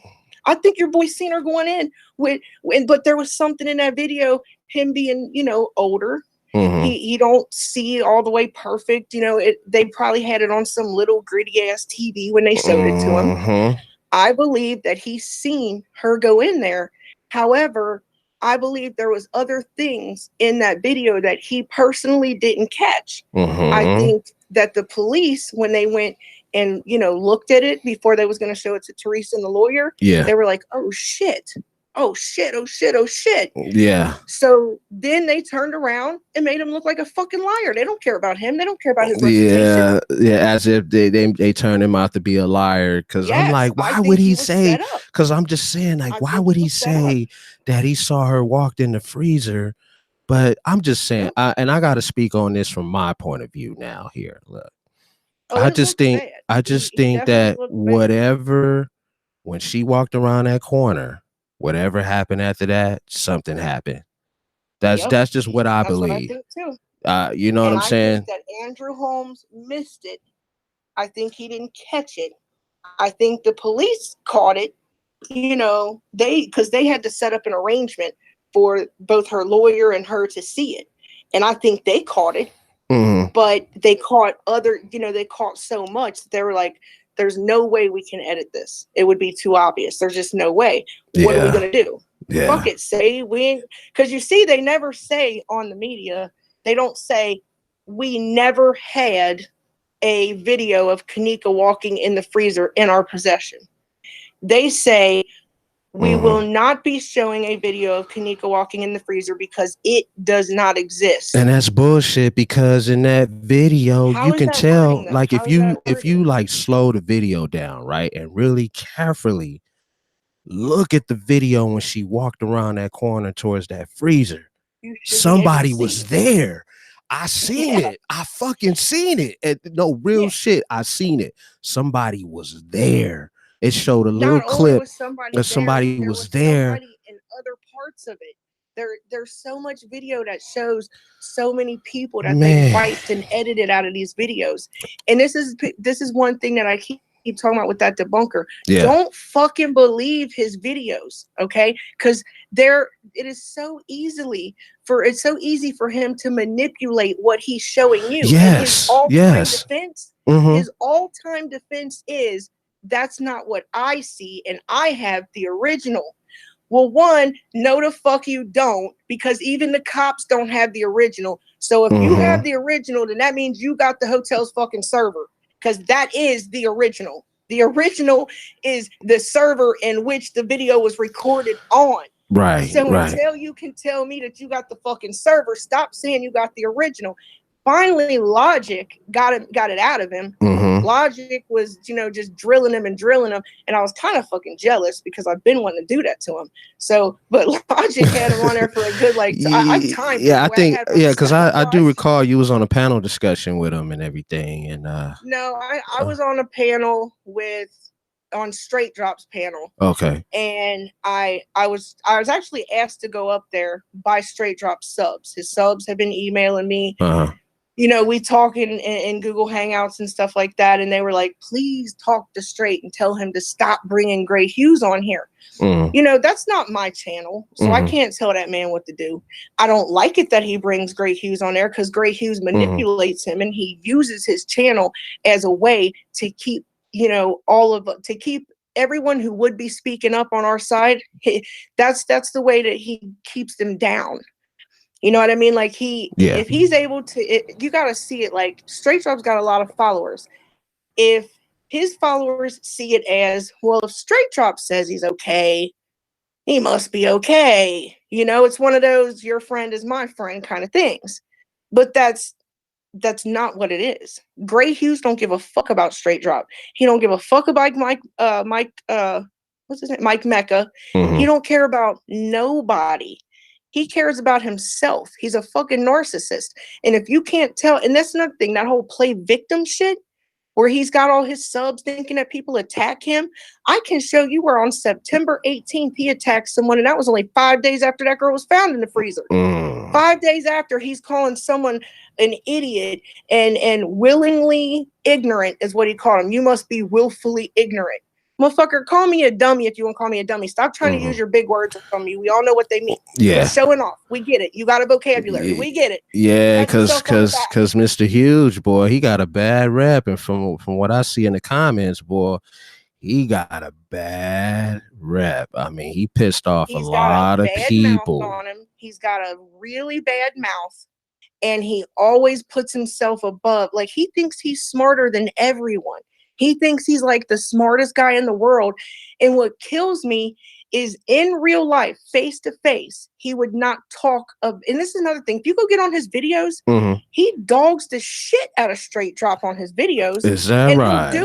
He'll do it all the way in the middle where he knows that Straight Drop didn't watch through the entire thing. And he does that for his subs, because his subs are racially motivated. And I hate saying that, but go to their fucking channel. Like there's one girl on his shit that started talking shit on my channel, and I blocked the bitch because I have time to sit here and argue with all these fucking ignorant ass people. I'll just block you. Right. You don't like what I say? Get the fuck off my channel. I don't blame you. That's how it is. You can have your own channel. There's plenty of them out here to listen to. Right. If you don't like what I'm saying, bye. So I blocked her, but I go to the channels first to see who they are. Most of them are Gray Hughes, and he just made a new channel to be able to talk shit under your video. But a lot of them that do belong to his subs, like this one girl I went to, she had 3 videos listed. They were from 2014, 2012, and one other one. But all of them were titled around the same way. And that's what caught my attention. Now, listen, one of the videos showed an officer pulling over a white person and just being normal. It was just a normal speeding ticket or something. Or no, I'm sorry. I'm wrong. One of them was where the officer treated this white lady like shit. That's what it was. And her title to that video was, "See, it happens to white people too." Now, what type of shit is that? Like, I ain't trying to be funny or nothing, but Yeah. What the fuck you mean? See, it happens to white people too. Mhm. You're obviously it can saying, happen to anybody, you know? Yes, that now, and there was nothing else. There was just 3 videos, 3 cops treating white people like shit. There was no big, it would be different if it was like a channel putting police out on all faces. Yeah. But it wasn't. It's a channel that focuses on how police also treat white people like shit. Mhm. Well, where's the also coming in at? No, I didn't see anyone on there saying, "They bitch, this only happens to black people." Yeah, It's happening to everybody. It's not just blacks or whites or it's everybody. For her title to be, "See, it happens to white people too." She's a racist. I mean, that screams racist to me because there ain't nothing on there that, where she didn't post any videos of black people saying this only happens to black people. But yet she's got a video that says, "See, it happens to white people too." And that's one of Gray's subs. That's one of his favorite subs, to be honest with you. Yeah. If she talks under his video, I got screenshots of Gray's video.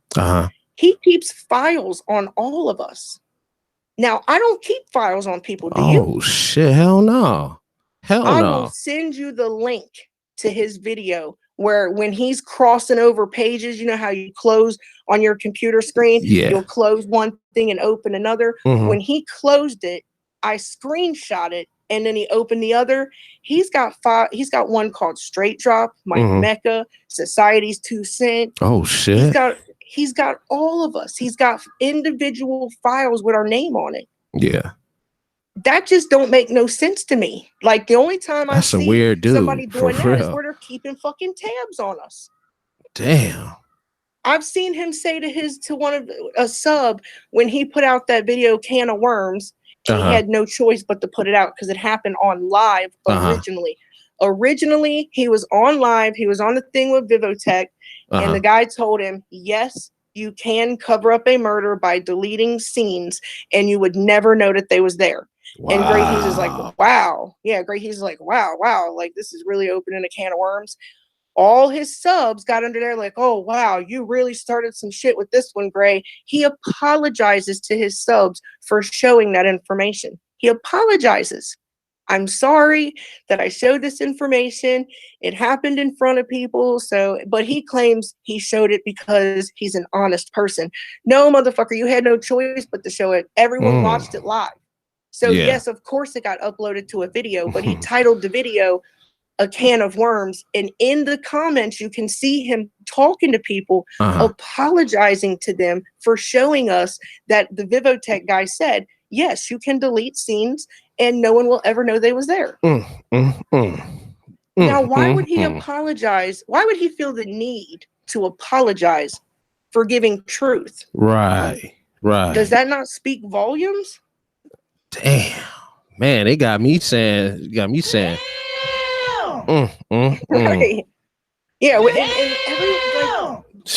damn. When he gets a pass and he gets to be on people's panels that are supposed to be for the J4K community, I'm like, what the fuck are you doing? Yeah. Get this fucking bastard off of there. You got him invading the minds of so many people that are going to write letters on her behalf. They're the ones who's sitting at home that's going to dial that fucking phone to the FBI and tell them what a piece of shit they are for not taking this case. Right. They're the ones who are going to be getting on the news. They get on Facebook and they make, they share our shit to Facebook, and you're letting him manipulate them. Like, fuck it that I don't like him. Fuck me. I don't like him. Fuck me. Fine. But why are you putting him on there to fuck with everybody else too? Right. Now he's crowd control. Not only is he crowd control, but he's so good and manipulative that he managed to get in our community and in our people. Well, I got it. Okay, Lila. This is something that I'm reading right here from Vanessa Jones. They said because he's an investigator for Crown Plaza, and that's why he got the file on everybody. Investigate each and every one of you guys. Google him. The possibility. Yeah. So shout out to Vanessa Jones for that. Man, that's some wild, way out bogus shit right there. But you go looking on some of the most popular J4K community YouTubers, and they got him on there. Some of our best investigators, they got him on there. They want to hear what he's got to say. And get this, tell me this, and he hates it when I say this because he's already written in one of on one of the comments, when she apologizes for saying this, then he'll leave me alone. But he knows I didn't ask him to leave me alone. He's asked me to leave him alone because I stay on it. I make sure I'll be damned if I sit back and let an entire community of people think that this man is in here innocently. Fuck that. No way. Never gonna happen. He's gonna see my name to the day he gets off YouTube, and that's just that. I don't care if I gotta make 50,000 YouTube channels. He's gonna see my picture. He's gonna see the word society in a channel somewhere mentioning his name until he shuts the fuck up about Ken'neka Jenkins or gets the fuck off of YouTube. You know what? That. I give you a round of applause for that. Give you a round of applause. And what he doesn't understand is I am that fucking petty. Yeah. I am petty enough to sit back and make sure that I invest enough time to do that. And my kids will be the first one to tell you that. My kids alone will be like, don't aggravate my mom. She's retarded. She will fucking put forth money, effort, and time, because that is when you have a daughter the age of Ken'neka. Yeah. And you know this could have been anybody. This could have been my kid. It could have been my daughter. I feel you. Yeah, and we could have really opened this. We could have done something with this case, which is what I'm hoping comes out of this investigation. Yeah, because I put out a petition to get people to sign the petition for people to get this case to be into motion, because it was supposed to have been reopened on January the 19th. Yeah, talk to us about that. 2018. Let's see okay. The guys who went to Washington, who they were invited, actually. We sent people up there information about the CCTV guys and what they found as far as there being a camera removed from the kitchen. They are the experts, not me. I just found them, basically. So they were invited to come present their evidence in a closed session, is what they called it. So they got to go out there and do that. When they came back, they gave me some really good news. We're on step 1 of a 3-step ladder. All I can say is investigators are being investigated. However, what we wanted was to get the case reopened. We wanted to prove that we have enough evidence that this case needs to be reopened and that the investigators had handled it in a very biased way. However, when it came back to when the 3 guys who went were asked, what do you want to see happen from your visit here with us? They said, we want to see the case reopened.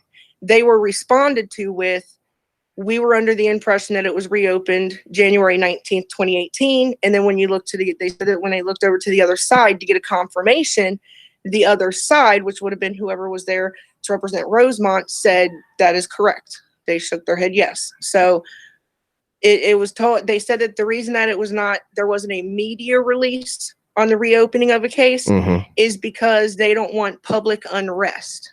They don't want, because Rosemont claims they do not believe anything happened. They think it was an accident from start to end. So they don't want there to be the same drama or problems with the public that there was the first time around. And they also claim that they were unable to do a proper investigation the first time because of YouTube and Facebook. Right. Because of all of the tips that came in, all of the stories, all of the conspiracy theories, that it hindered their investigation. I'm calling bullshit on it. You know what I'm saying? Any tip is a good tip. If you got to follow it, well, you got something to do then, don't you? Yeah. I mean, that's what they get paid to do. So I'm calling bullshit on that one. Right. There's no way. There's no way. Because I got to ask you another question, too. What do you think about old girl that's doing them EVPs? I mean, like, I've been paying attention to that. I seen the video. I seen the video, and I know the viewers and the listeners. It's a joke. Are listening because I can't even believe people of our age are dealing with. Come on, break it down to us. This bitch is making money off of the death of a young lady. This woman. Just watch the video. I mean, they're entertaining if you have nothing else to fucking do. Yeah. But they're insulting to me, because I know that there are people out there who have dead loved ones who you got to think, we're not supposed to bury our kids. Our kids are supposed to bury us. And there is more people that are dead than just Ken'neka Jenkins, right? Yeah. So she's working on more than just Ken'neka Jenkins. There's going to be grandmothers and mothers and sisters who have a missing part of their heart because of a loved one dying, and they reach out whichever way they can to get answers. So of course they're going to look into psychics and all that other shit, but she's not that. Now, I'm not saying that there is no such thing as a psychic or pendulum work or whatever. I'm saying she's a fucking fraud, and I got video to prove it. My husband pointed out some shit that I didn't even see, because I was watching. She got 3 ways she does shit. Yes, because I'm gonna tell you something. We need to hear your side of the story of what went down, because oh man, like I said, I've been paying attention to your channel. Yeah, break it down. We all ears. I Google Ken'neka Jenkins all the time just to see what new information is out there so that I can put it on my channel and get it to the masses, right? I found reviews where there's always reviews on Crown Plaza. You can guarantee that. Most of them are bad. Now, I came across one where it's a woman and she's on a paid travel advisory thing where she's a paying member. She's been a member for 7 years. She wrote a review that said she called down to the office. She's at the Crown Plaza O'Hare, which is the one Ken'neka died in. And her son was complaining that him and his friend were seeing things in the room and blah, blah, blah. It does not say what room they were in. She just says the only way that we even know that she was on the 9th floor is because she said that her son and his friend asked could they explore the hotel because it's so big. So she told them, yes, just don't get in any trouble. And they said that the elevator kept stopping on the bottom floor. And no matter how many times they pushed 9 to get back up to their floor, it kept opening on the bottom floor. So they actually got off of the elevator and searched around for another set of elevators to be able to get back upstairs. They didn't find one. So they got back in that elevator and tried it again.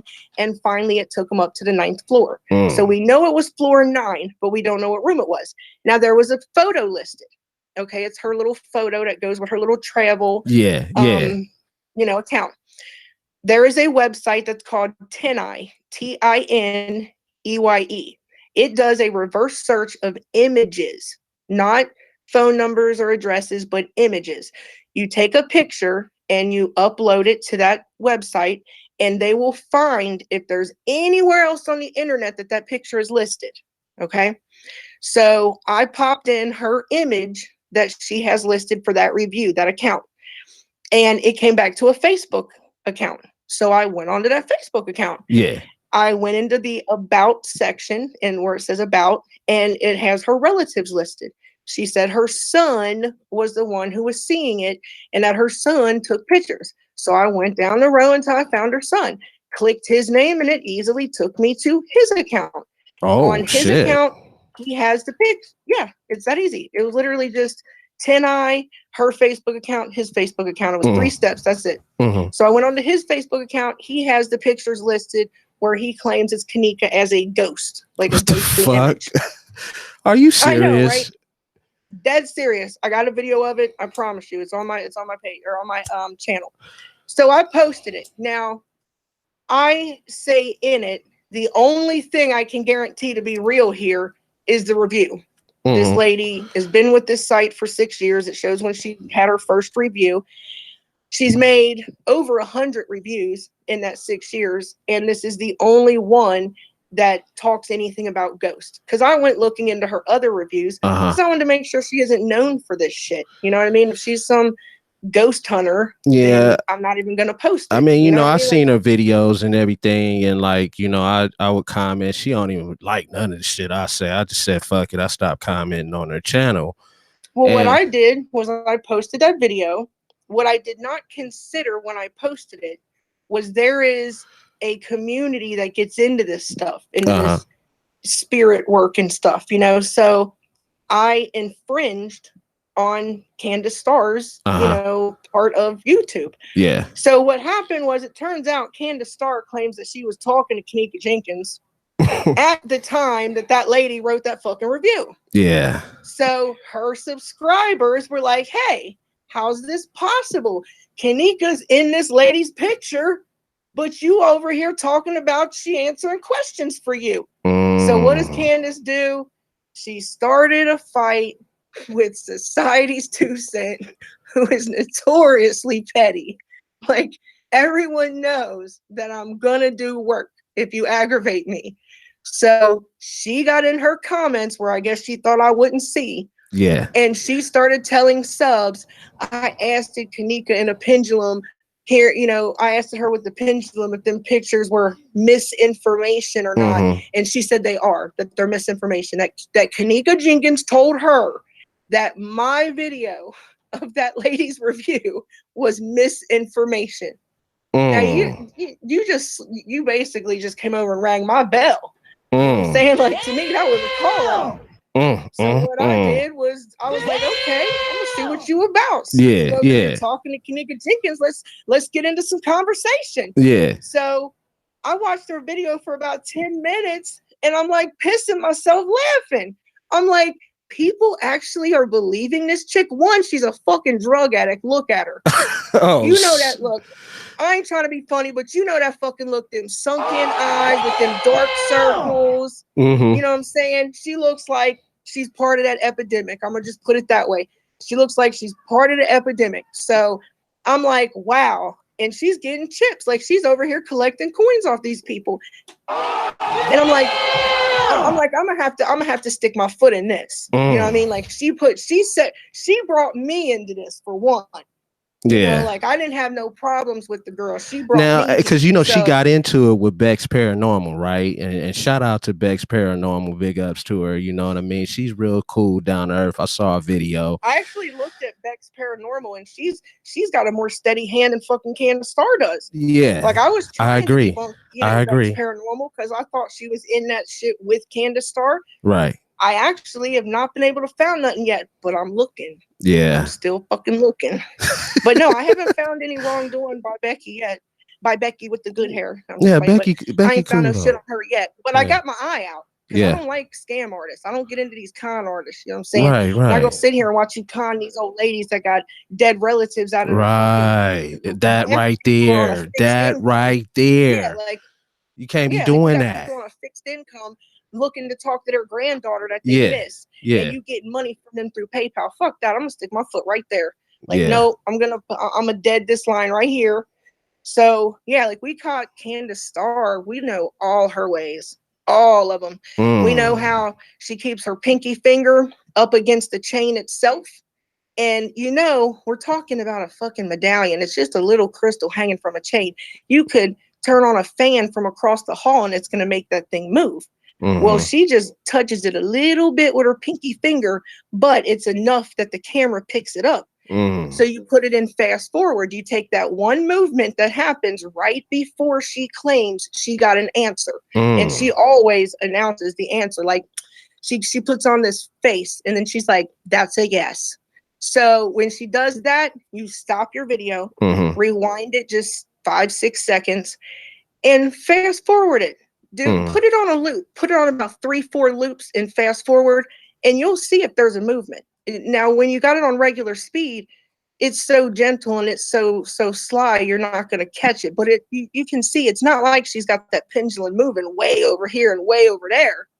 It's a very slight movement, and she'll claim that it's an answer. Not only does she do it with her pinky, but she wraps that ring across the top of her hand, and the ring will go around her like ring finger, and she uses her thumb, and that's what my husband caught. My husband seen that her thumb is on top of the ring, and she goes side to side, a little to the left. She just moves it once or twice, and that gets the pendulum moving the way she wants it to move. If she wants a yes answer, which is where it swings toward her and away from her, then she pulls the little ring that's on her finger. She kind of tugs it forward or pushes it forward. And the reason we busted her is because it's gold. It's like a gold color.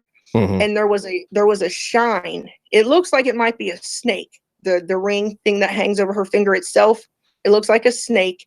And it has this line going down the front of it where the light catches that gold part of it. So when you're in a video, if you put on the contrast and you deepen the contrast where everything around it is dark, that gold shine shows up really well. Yeah. And then you put that in fast forward and you can see blatantly that her finger's pushing it back and forth. Yeah. It's her thumb. Man. Me, I would have tried something different. I'll try to breathe hard and blow on it out of my nose or something. Like, you ain't gonna catch me. And I'm gonna tell you, I mean, because there's people out there that can connect with the dead. I mean, and I don't knock it. I don't knock it at all, because it is proven facts that these things here do exist. Spiritual workers out there. But it's just, when you seeing not one of them. When you seeing videos out I'll there, say that again. She is not one of them. Stop watching her. It is ridiculous. Think about the money that girl is making off of people on fixed incomes. This girl is taking money away from people who are they're grieving, they're in mourning. These people they have such sorrow in their heart. And instead of her helping them, which she can do for free, because she ain't doing shit else. She was doing it for free before. Now all of a sudden she's taking donations. Yeah. I mean, that's just crazy. That's just some crazy shit, though. But you got a point there. You got a point. I give you that. You got a point there. When it comes to taking people's money, it's just, that's our bottom line. That's everybody's bottom line. Yeah. And then she accused me of hacking her. She got underneath that last video that I posted with the Lowe's music behind it. She got underneath it and she wrote, "Stop. I already can see that you're redirecting my websites to other places." Trust me, it's a felony to hack people, for one. Let me just explain something about Anonymous. Yeah, break it down to us. Not all of Anonymous are hackers. We all have different skills that we help each other with. Some people are hackers, and you make sure that you keep them close to the vest. We do not fucking hack people for no petty reasons, because that's a felony. Okay, right. That's a cyber crime, and it's automatically a federal felony. It is not no punk shit that the local police handle. If you break into a website without permission, that is a federal felony. It don't matter if the site you broke into is just a corner store's website. It don't matter. It is a federal felony, period. It starts as a federal felony. Right. There is no lower charge. I'm not going to chance my freedom for no Candace Starr or no, I mean, we got people that put their freedom on the line for really big things like corruption in the government. Like they helped stop the extradition of somebody from the UK back to the US that hacked and released some information that helped, with how, we were all being bugged and watched, and they were keeping our conversations through our smart TVs. A lot of the information that went to WikiLeaks was from the person that they were trying to extradite from the UK. They found a lot of anonymous people did hack a lot of judges and stuff like that, and they found that a lot of the judges were paid. The UK judges were paid off, and they were going to extradite that girl. However, they got all that information to her lawyer, And they even got it to her doctor. They contacted her doctor that she sees, and the doctor ended up being the one who gave her the information, proving that the judge that's overseeing her case is paid off by a U.S. attorney, and they were going to extradite her, and they were going to slam her with all kinds of charges. And she shouldn't have been slammed because she should have been considered a whistleblower. Yeah, she broke into, some accounts to get that information, but the people that she got it on, the stuff they were doing, anyone else would have had felonies for. Right. And instead of paying attention to the bigger picture that we were being monitored as civilians, they focused on, oh my God, someone hacked into the, Defense Department's website. Well, look what she found though. Shit, she helped us all out. They got that Fast and Furious program shut down. So who gives a fuck that she hacked into it? Can somebody get this girl some money? Throw some money at her ass and tell her to keep up the good job. Instead, they want to lock her up. So yeah, there are hackers. That is what it started as. But hackers can't survive alone because some people don't do things online. Right. You got people that get massages. You get people that do things that they talk about, which is considered pillow talk. And we got people that hear that pillow talk and keep record of it. And, there's all kinds of, it's a tree that has many branches, put it that way. Right. And some people are simply servers at a restaurant where important people sit and eat, but they overhear conversation. They are anonymous. That server is anonymous. She will report back to someone who could be a hacker. Like, this is what I've seen. This is the code I've seen him put in. She could have never gotten, she could probably doesn't even own a laptop. But she's seen that man put in his code and gave it to someone who needs it to be able to see if he's, got wrongdoing going on. So yes, that server, even though she's not a hacker, she's an anonymous member. She, we need everyone that we can to help. You do not have to be a hacker. I did not hack anyone. And I'll tell you another thing. Logic did not hack anybody. I just want to get that out there. Yeah. Because that was hilarious to watch someone with limited computer skills be getting help from him in the form of IT, like tech help. And while he's helping them, because they are not following directions correctly, or maybe they just followed them to the ability or education that they have as far as IT work goes. Yeah. But they stumbled along the way, and then their system doesn't work properly or whatever. That's their fault. Right. That was not Logic's fault. And it was just hilarious to sit back and watch that go down. Yeah. Man. I mean, it was sad. And I told Logic that. I told him, like, I'm not laughing at the rumor. I'm laughing at the mindset. Yeah. When you see someone say, I need help with this, I need help with that. And then all of a sudden you see them stumbling and clicking on things that they shouldn't be clicking on. And then they get frustrated and they're like, what is this? What? Oh, you fucking hacked me. It's like, really? Really? So because you didn't follow directions right, because you got frustrated, all of a sudden he's a hacker. It was just funny to me. Damn. That's something. So what did you ask Candace Starr that she wouldn't answer? I mean, I never asked her anything. I just saw the videos. All I ever did was just watch the videos. That's all. I just watched. Did you ever think that it was amazing that in 2.31 seconds she could connect with 4 spirits? I was trying my best to understand it as I was watching. Like, how is it that Ken'neka comes forward and all others that come forward, like Jordan comes forward, or and J Money, and she starts off with Vinny. That's her go-to spirit. Mind you, Vinny is supposed to be an ex-boyfriend that was, who beat her. But let's talk to him. Let's go to Vinny, because that's the spirit I want to welcome in my house. Yeah. The one that beat the fuck out of me while I was with him. That's the one that I want to connect with. That alone should tell you something. So she starts with Vinny, and within 30 seconds, she jumps to, like the Stevens family or the Stewart family or the Jenkins family. She literally jumped 4 spirits in under 2 minutes. Now, mind you, I don't know where the girl lives, but I know all the different people she talked about do not all live in one state. What would make everyone think that the spirits are there? They didn't die there. Yeah, and what kills me, that right there, like They didn't die there. people that I So know that does what makes everyone paranormal, think they hear her? They hear her? Really? And then they mentioned Kendrick Johnson, like that he came for. And that one right there pissed me off. And I'm like, whoa, hold up. I'm like, hold up, wait a minute. Yeah.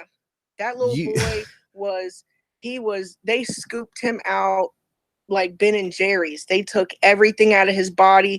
They stuffed him with newspaper and PVC pipes and basically fucking garbage. And if you look at his post-mortem pictures, it looks like Freddy Krueger got a hold of him. And that fucking bitch had the nerve to put that boy's name in her mouth.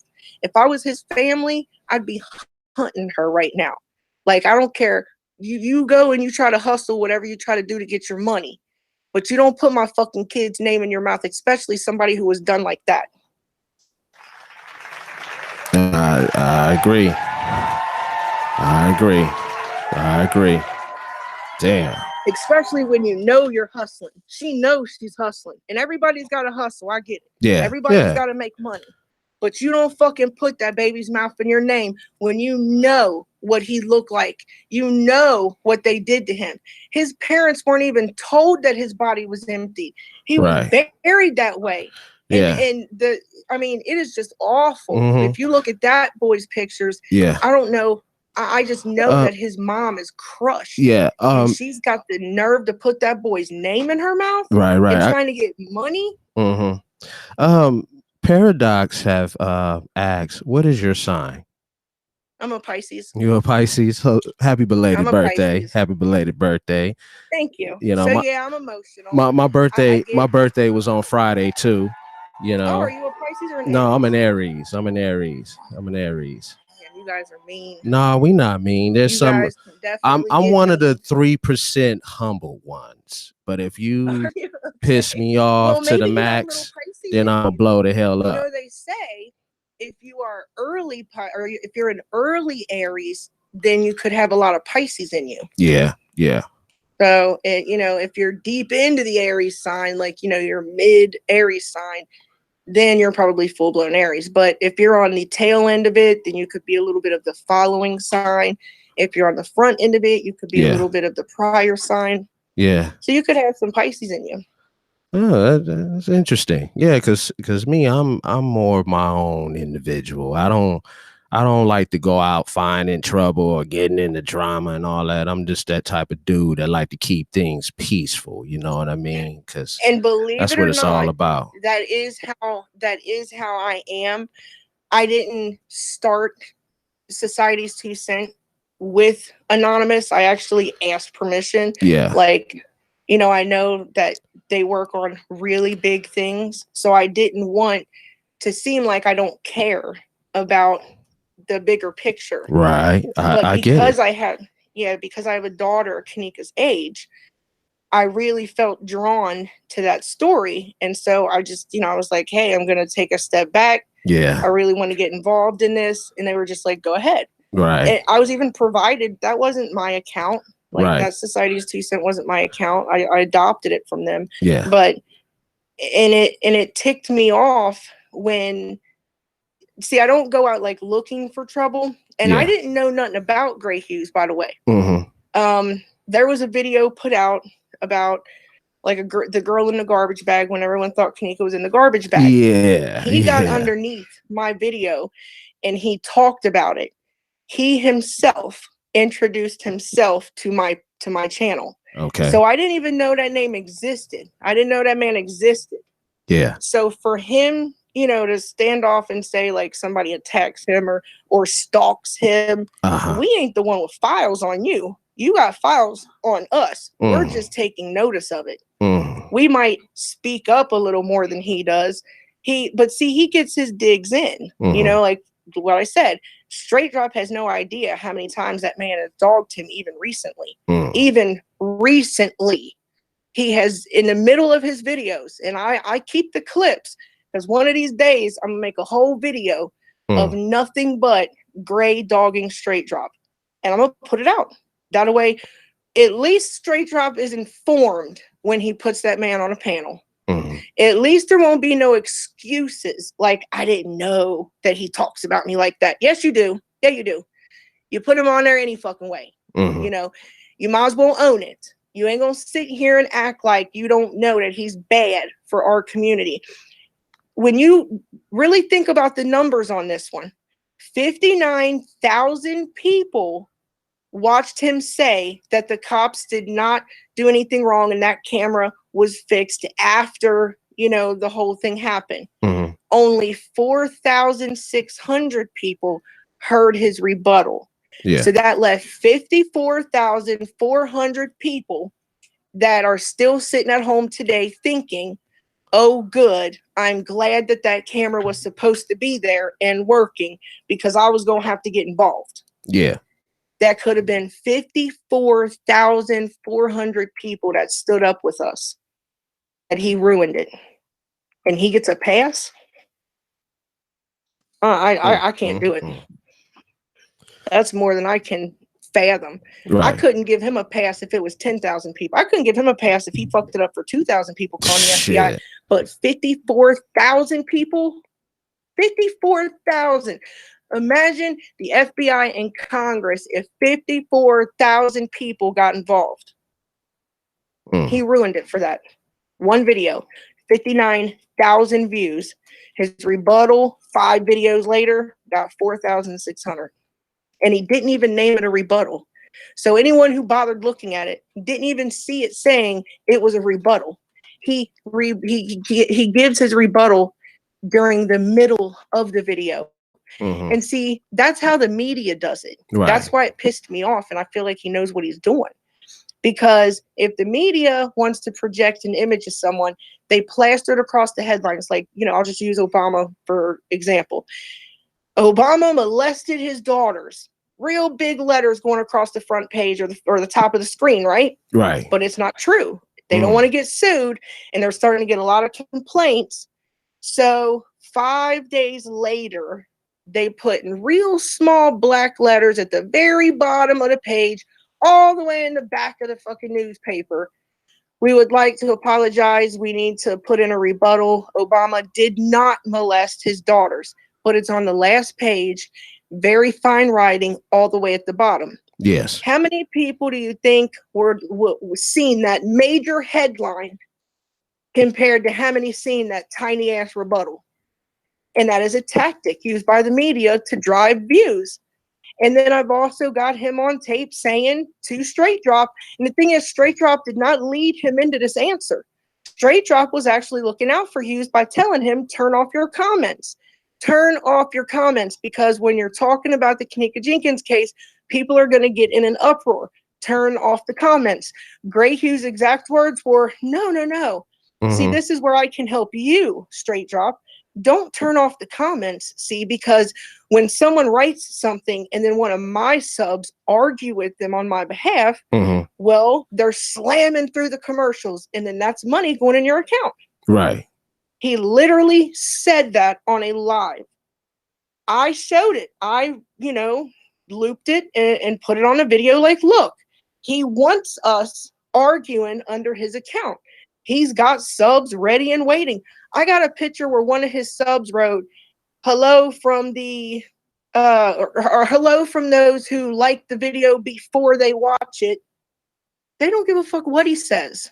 They're going to like it anyway because it's him. Right. They don't care what he says in it.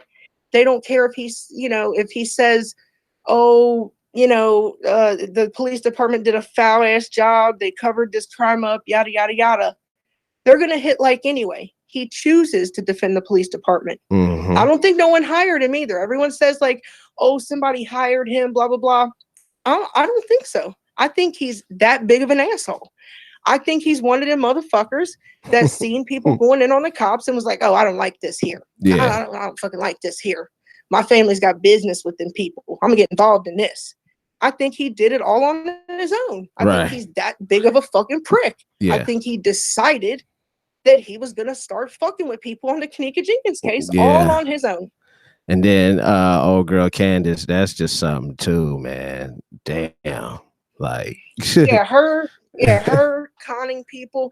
Don't tell nobody that you're see, you got people that will openly tell you now if the pendulum moves, when I see it move toward me, I personally think of it as a yes answer. When it moves, they'll give you that information and they'll tell you, I cannot guarantee these answers. This is just what I feel. I can only tell you what I'm feeling, or something like that. She don't say that. right. She's mechanical with it. She's like a damn robot. Mhm. She will answer. She answers a question, and you got your answer within 3, 4, 5 seconds. Oh yeah, and when you done, I gotta ask you a question when you done too, because the viewers and the listeners, why don't you talk about chosen King? Oh my God. Break it down to I haven't us. really went in real deep on Chosen. What do you think? Yeah. Well, these are my thoughts on that whole situation.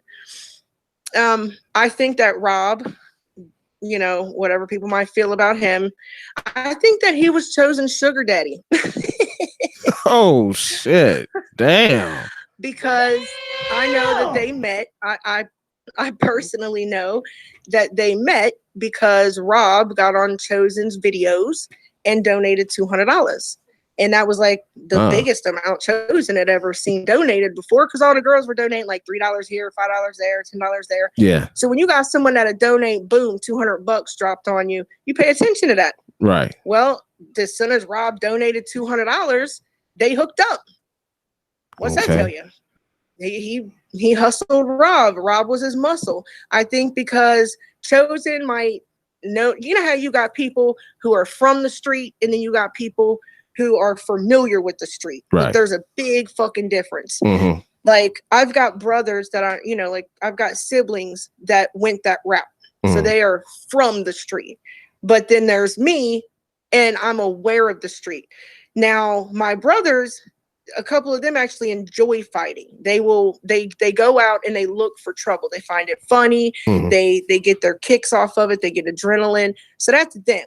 Okay. Yeah. And even if they lose, I've got a brother that thinks it's hilarious when he loses. He's like, he fucked me up, didn't he? Like he will sit there and he'll just admit that shit. Me, I would try to like, hell no, I ain't get whooped. What's he talking about? That bitch is lying. Not him. So there are people that are about that life. I don't think Chosen is one of those people. I think that he's intelligent, and I think that he's a hustler and he's a manipulator. And I think that while other people had good intentions from the very start, mm-hmm. I don't ever think Chosen had good intentions from the very start. I think he had bad intentions from jump. I think he's like a kid, and he got online and he got involved in a story, mm-hmm. and he started, seeing the attention that he was getting, and he started running with that. Yeah. Then Rob donated a bunch of money, and because people were talking about whooping Chosen's ass, well, now he needed some protection. And I think Rob's reputation alone granted him that protection, because I looked Rob up. He's got bodies on his record. Rob is about that life, believe it or not. Rob is, even though he's funny and he talks foul as hell, mm-hmm. he is about that life. He's been to prison. He's got an extensive police background. And I think that he let Rob roll with him because people were scared of Rob. And then they had a falling out. And I know that for one, because Chosen emailed me talking about, hey, here's Rob's information if you want it. And I'm like, I've got Rob's information. The fuck I want it for? He's like, but I was still curious. Like, well, what do you got? I was going to compare what I found. Mm-hmm. And he didn't have nothing better than what I already had. But I was going to let it be known that there's a problem. And, over here in Strudelville, over here where the crazies live. So if they're having an issue, and I know that Rob's got a background, and we all know there's no excuse if he ends up in jail over Chosen's bullshit. And that's just my opinion. Yeah. No, Rob don't always talk the best about people, and he's definitely not my kind of person that I'd ever like chill with or nothing. Right. But I don't think that he is the one who is at fault for all of this. I firmly believe that Chosen manipulated him and the others. Yeah, because did you not to cut you off, but did you see the video with Straight Drop? He had Chosen's mom and had got Chosen on eventually. Straight Drop always give them people a platform. Go ahead. I'm sorry. No. It's just, see, the way it went down, right? The shit was funny because Straight Drop had a peaceful panel discussion with the mom, and then that's when Chosen comes in, and then some shit got out of hand, and one of the dudes got on there. It was like this and that. Words got exchanged, and shit got out of hand. I mean, it was hilarious to me, though. It was very entertaining. Did they start threatening each other again? Well, they wasn't threatening each other. See, now you go have you pulling clips up now up in here. You know what I'm saying? to go into the archives and find that clip. But if you follow on, oh my God, like I've heard Rob. Have you ever sat up on some night where you ain't got shit to do and listen to Rob when he starts getting going? Yeah. I'm telling you, I know it's wrong. Yeah, but Marco. So when Marco, I follow his channel and everything, and and they just eat Chosen alive, man. They eat them up for breakfast and shit. It's so entertaining. I be laughing my ass off. And the thing is, he asked for, he put himself in that position. You enlisted these dudes for help, right? These were your muscle, and they figured you out. Right. They figured Chosen out, so he gets what he gets. Yeah. You just got to let that shit ride itself out. Yeah. Logic was on there too. Shout out to Logic. He was on there too, breaking down some things. And Straight Drop, he broke down some shit too. You go on the Mixcloud app and follow us on the Mixcloud. The Mixcloud link is in our description box. You can go on Mixcloud and check out one of our Raw Talk episodes. We were definitely talking about that whole rundown with including P. Rico and all. I mean, that was crazy though. Yeah, have you ever watched what is that other one? Ricky? Is that his name? Ricky? He's he's a how do I put it? He's got a different personality. He's always talking from what looks like a basement area. He's always got laundry in the back, and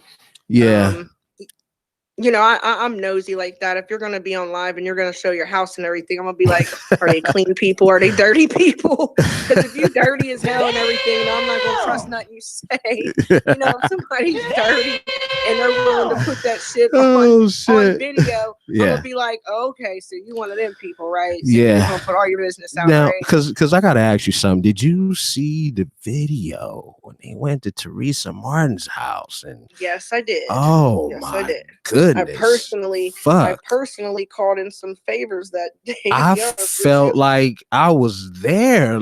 Imagine somebody at your door calling you out.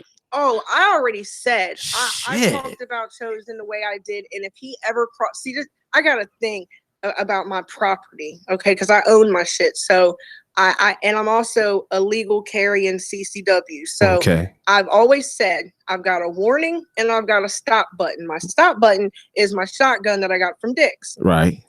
If you cross the threshold of my property line in the state that I am in, I will kill you. Yeah. And there's just all there is to it. I'm not going to ask you no questions. I'm not going to wonder, are you a Jehovah's Witness? I don't care. There are signs posted. Do not, I got my property boundary listed. If you cross this threshold the way he did, that activist, and the way he, went aggravating Teresa Martin and them, I don't know what the laws are in Chicago as far as getting in on somebody for invading your privacy or invading your property, but that would not have happened here. Right. I don't put up with that. I got cameras. We got, 4 cameras for all 4 corners of the house. I have shown people pictures of this stuff so they don't think I'm playing. Yeah. And if Chosen would have ever came to this fucking house, he wouldn't have left. Yeah, but what killed game is with Barbara Evans. Paradox mentioned this here. Barbara Evans, right? Did you see that video? Barbara Evans. Yes, I with did. The background and all that. Or the other one. Tell me what you think about that. I knew it was a green screen from jump. because we've all watched those B list movies where speak up a little bit too. It was a little low. Okay, right. So I knew it was a green screen. I just thought, who the fuck is this old ass lady that is willing to outright lie to a community like this? You know, like, you gotta really dig deep to find somebody that's that old that is willing to get involved in that type of misleading and that type of con, because that was an outright fucking con. Yeah. So when you're if you really think about it, what grandma do you know is down to do that? I don't know any, and I know some pretty ghetto grandmas. You know what I mean? Like, I know grandmas that have cussed out cops over food stamps and shit. Like, I know some gritty grandmas smoke weed and everything, sell their pain pills, everything. And I don't know a single grandma that'd be like, you want me to do what? You want me to get on some motherfucking video and tell people that my daughter's dead and that she was in that casket? Get the fuck out of here. I ain't doing all that bullshit. I got my soaps to watch. Right. I don't know any grandma that is down to do that. Right. So he had to really dig deep to find that bitch. Oh man, I'm just I mean, then Rob Connor, the shit he be saying, I know he slept with her. I know he smashed. Rob, I'm sorry for listening. Yeah. But we can tell, bruh, you smashed Barb, bruh. I know he did. He talks about she laid down in them spandex. He's like, she was laying down in them spandex talking about, I put on these spandex, Rob, and you still ain't want it. He's like, and I was like, hell no with that wolf pussy. And I'm like, wolf pussy. Tell me why you know she got a wolf pussy. You know, he's talking about the gray. Oh, shit. You know, as women get older, they turn gray. Yeah. You know, so when he said that, everyone else might think that he's talking, because then he started trying to back his shit up. Like, you know how most women got a moose knuckle, she got a wolf head. No, motherfucker, you seen that gray hair on her box. Don't try it. You nasty. You know you nasty. That's what I was thinking. I know he smashed. T-Night thinks he smashed too. That's why I made that video. It looks like I was interviewing. You know something? Kelly K got me laughing over here too. Shout out to her. She said Barbara Evans got like 25 AKAs. That shit is funny as fuck. And then oh man. What about when Chosen was saying that she got away with all that money? It was like 200 G's that I was like, so the hustler hustled the hustler? Like, what? I'm like, you know what? If that old lady for real got away with that much money, more power to her. Yeah, like, man. She's about that business. Yeah. If she hustled them dudes, then she gets to keep that money. She earned it. Yeah, that's just some crazy business, though. The whole thing was just, if they wouldn't have went aggravating people at their homes, I wouldn't even have said anything about them because it was hilarious. Yeah. I mean, if they wouldn't have been causing people problems in their personal life, who was the one who said that Ken'neka was in a porno? Do you remember that one? Yeah, I remember that one too. Who was that? Was that Chosen? I don't think it was Chosen, but there was a photo that I saw. It was from some website, but they changed the website, and I don't know how true it is, but it showed for $200. You know what I'm saying? And I'm like, I'm like, if you've seen a porno that has Ken'neka in it, you would show a whole scene. Right. You know what I'm saying? Like, you could put like a blur over her butt or whatever you think is showing, but if you had that type of proof, you ain't just gonna show some blurry photo. You're gonna show some action. Like, now tell me that ain't her. Tell me that ain't her. You know what I mean? Like, you're gonna shove it down people's throats because you know what it is. Right. I don't believe that whoever that guy was, that really offended me, because that little girl was found, and I call her a little girl because she was 19 and I have a 20-year-old. So yes, and my daughter to me is a little girl. Right. And that's how I put it. That little girl was found in a freezer and she had been touched. No one's gonna make me ever believe any different, because the only parts of her body that was showing are her feminine parts. If she was dying of hypothermia, she's not going to pull out her boobs and her ass. She's going to take off socks. For one, you're going to pull your weave off. Are you not? Yeah, are We you all know gonna what ball that up in the feels like. corner It if you really froze to death? You gonna ball up in the motherfucking corner. You're not gonna just exactly. fall out like that. You gonna ball up in the corner, Yeah, try to stay warm and shit. that's You know. I believe that she died. If you look at some of the pictures from the website, from Rosemont website, you'll see a hallway that's over by those steps. The hallway has a bunch of debris down bottom where the corner of the hallway is breaking up and tearing up, and there's little white chunks of plaster all over the floor. Yeah. I believe that plaster is in her hair because she was drugged by her feet where her head was on the floor through that hallway. Because if you look around the kitchen, what is that white stuff in her hair if it isn't plaster? It looks like plaster. Yeah. It's not ice. And it's all the way down to the scalp. All the way. Right. That means that her head, she was fighting.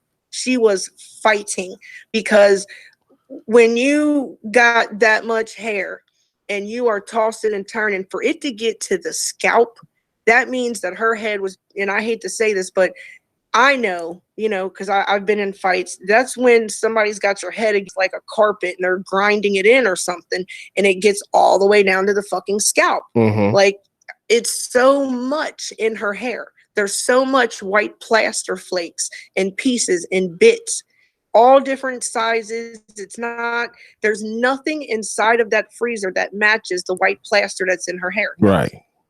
And it's not paper. You can look at it and tell it's not paper. Mm-mm. But it looks exactly like the crumblings from the hallway that is right outside those wooden doors.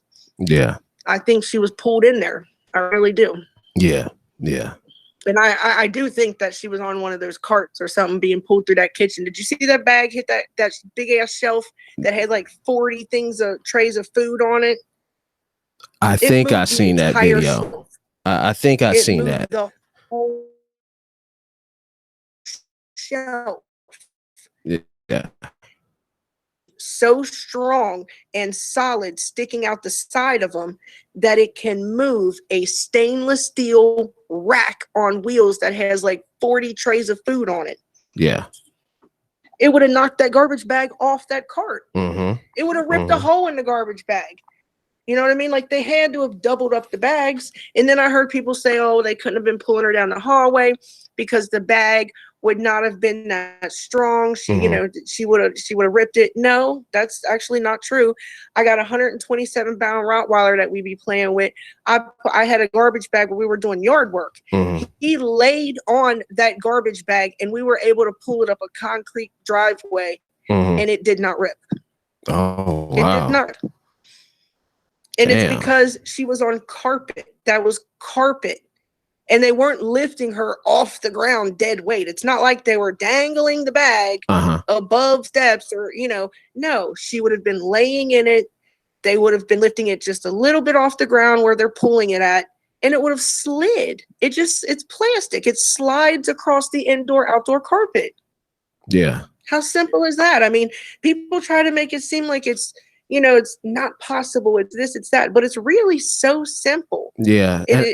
And have you heard of City Tay? City Tay, Kelly K said City Tay made a video whispering saying YouTubers know our names and our IP addresses and they're coming for us. Well, we can get that information if they don't use a VPN. However, I ain't coming for nobody. Are you? Nah.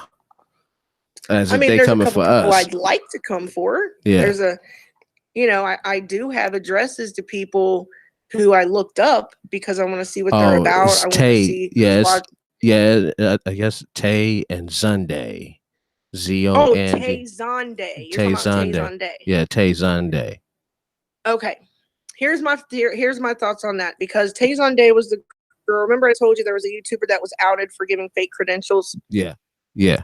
That's Tay Zonday. Now, I'll tell y'all what really happened because I ain't scared of nobody. Okay, so Beach Beauty and one of those channels over there on that side, they enlisted Tay Zonday. Fact Check TV is one of them, I believe. They enlisted Tay Zonday, and they had her talking as if She was a forensic investigator from Canada. Okay. Now, she knew she wasn't a forensic investigator. She did have a program. She was working through a computer program. And she was finding legit things, that were on Ken'neka Jenkins' pants and stuff like that. I didn't have a problem with her. I mean, yeah, she could have came correct with her credentials. She didn't have to lie to kick it. However, she was still on our side. She was on the justice side. Right. So I was okay with her. I mean, I wasn't going to put her on blast when she was trying to help us, not hinder us. Right. However, a lot of people did feel like, oh, let's out her. Let's do this. Let's do that because she lied about her credentials. Well, she tried to come clean about her credentials and she was threatened to be sued. The people who had originally posted her on their video as a forensic investigator, they threatened her. They literally said, if you go telling everybody that you're not after you agreed to us to do it, you're going to make our channel look bad and it's going to give us a bad reputation. We're going to say that you lied to us and we're going to sue you. We're going to sue you for, money loss. And she doesn't know how our court system works. And she's apparently over there in Canada or whatever. So she didn't know or whatever how things go. I don't know, but if you read she has the emails and everything. You can actually talk to her and she'll give them to you. She did a research. So she did a research finding some serious things. Yeah. She did some fact check. And that's what I'm saying. Like and now she knows because she was had. People got into her business. You have to get on these things with a VPN. And VPNs are free. I cannot stress that enough. It is so important. Every time you comment on a video, if they're on a PC or if they're on the desktop, they can use their mouse, hover about 15 pixels to the left of your name, and your IP address and everything comes up. It will open that information for them. Now, your IP address itself does not give out your address. However, they can take your IP address, go to any Google Maps, put it in there, and that will give them your address. So it's a two-step process. It's a click on the comment name, copy paste the IP address, take that to Google Maps or whatever search engine you like, put that in there, and then it will do the locating for you. Right. So it's a two-step process. However, yes, that does happen. And it happens to anyone who comments on a video or uploads a video. If you comment on it or if you upload it, that is where your information is stored. You want to make sure that your device that you're uploading videos with or that you're commenting with always has the location services turned off, which should always be that way anyway if you're not using GPS at the moment. If you're not using GPS, you should always have that off, because if not, every app, every website, everything in your Safari is tracking you. And it does it to be able to advertise things to you. It's a marketing scheme. So you always want to have your location services off. Another thing is a VPN. A VPN is a private network.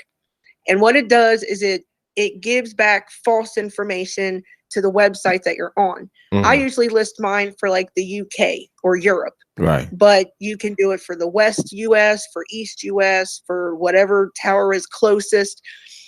There's nothing to it. Everyone thinks, oh, but if I use a VPN, then I have to use a different internet. No, it's the same exact internet. Right. You really do not have to do anything but click connect.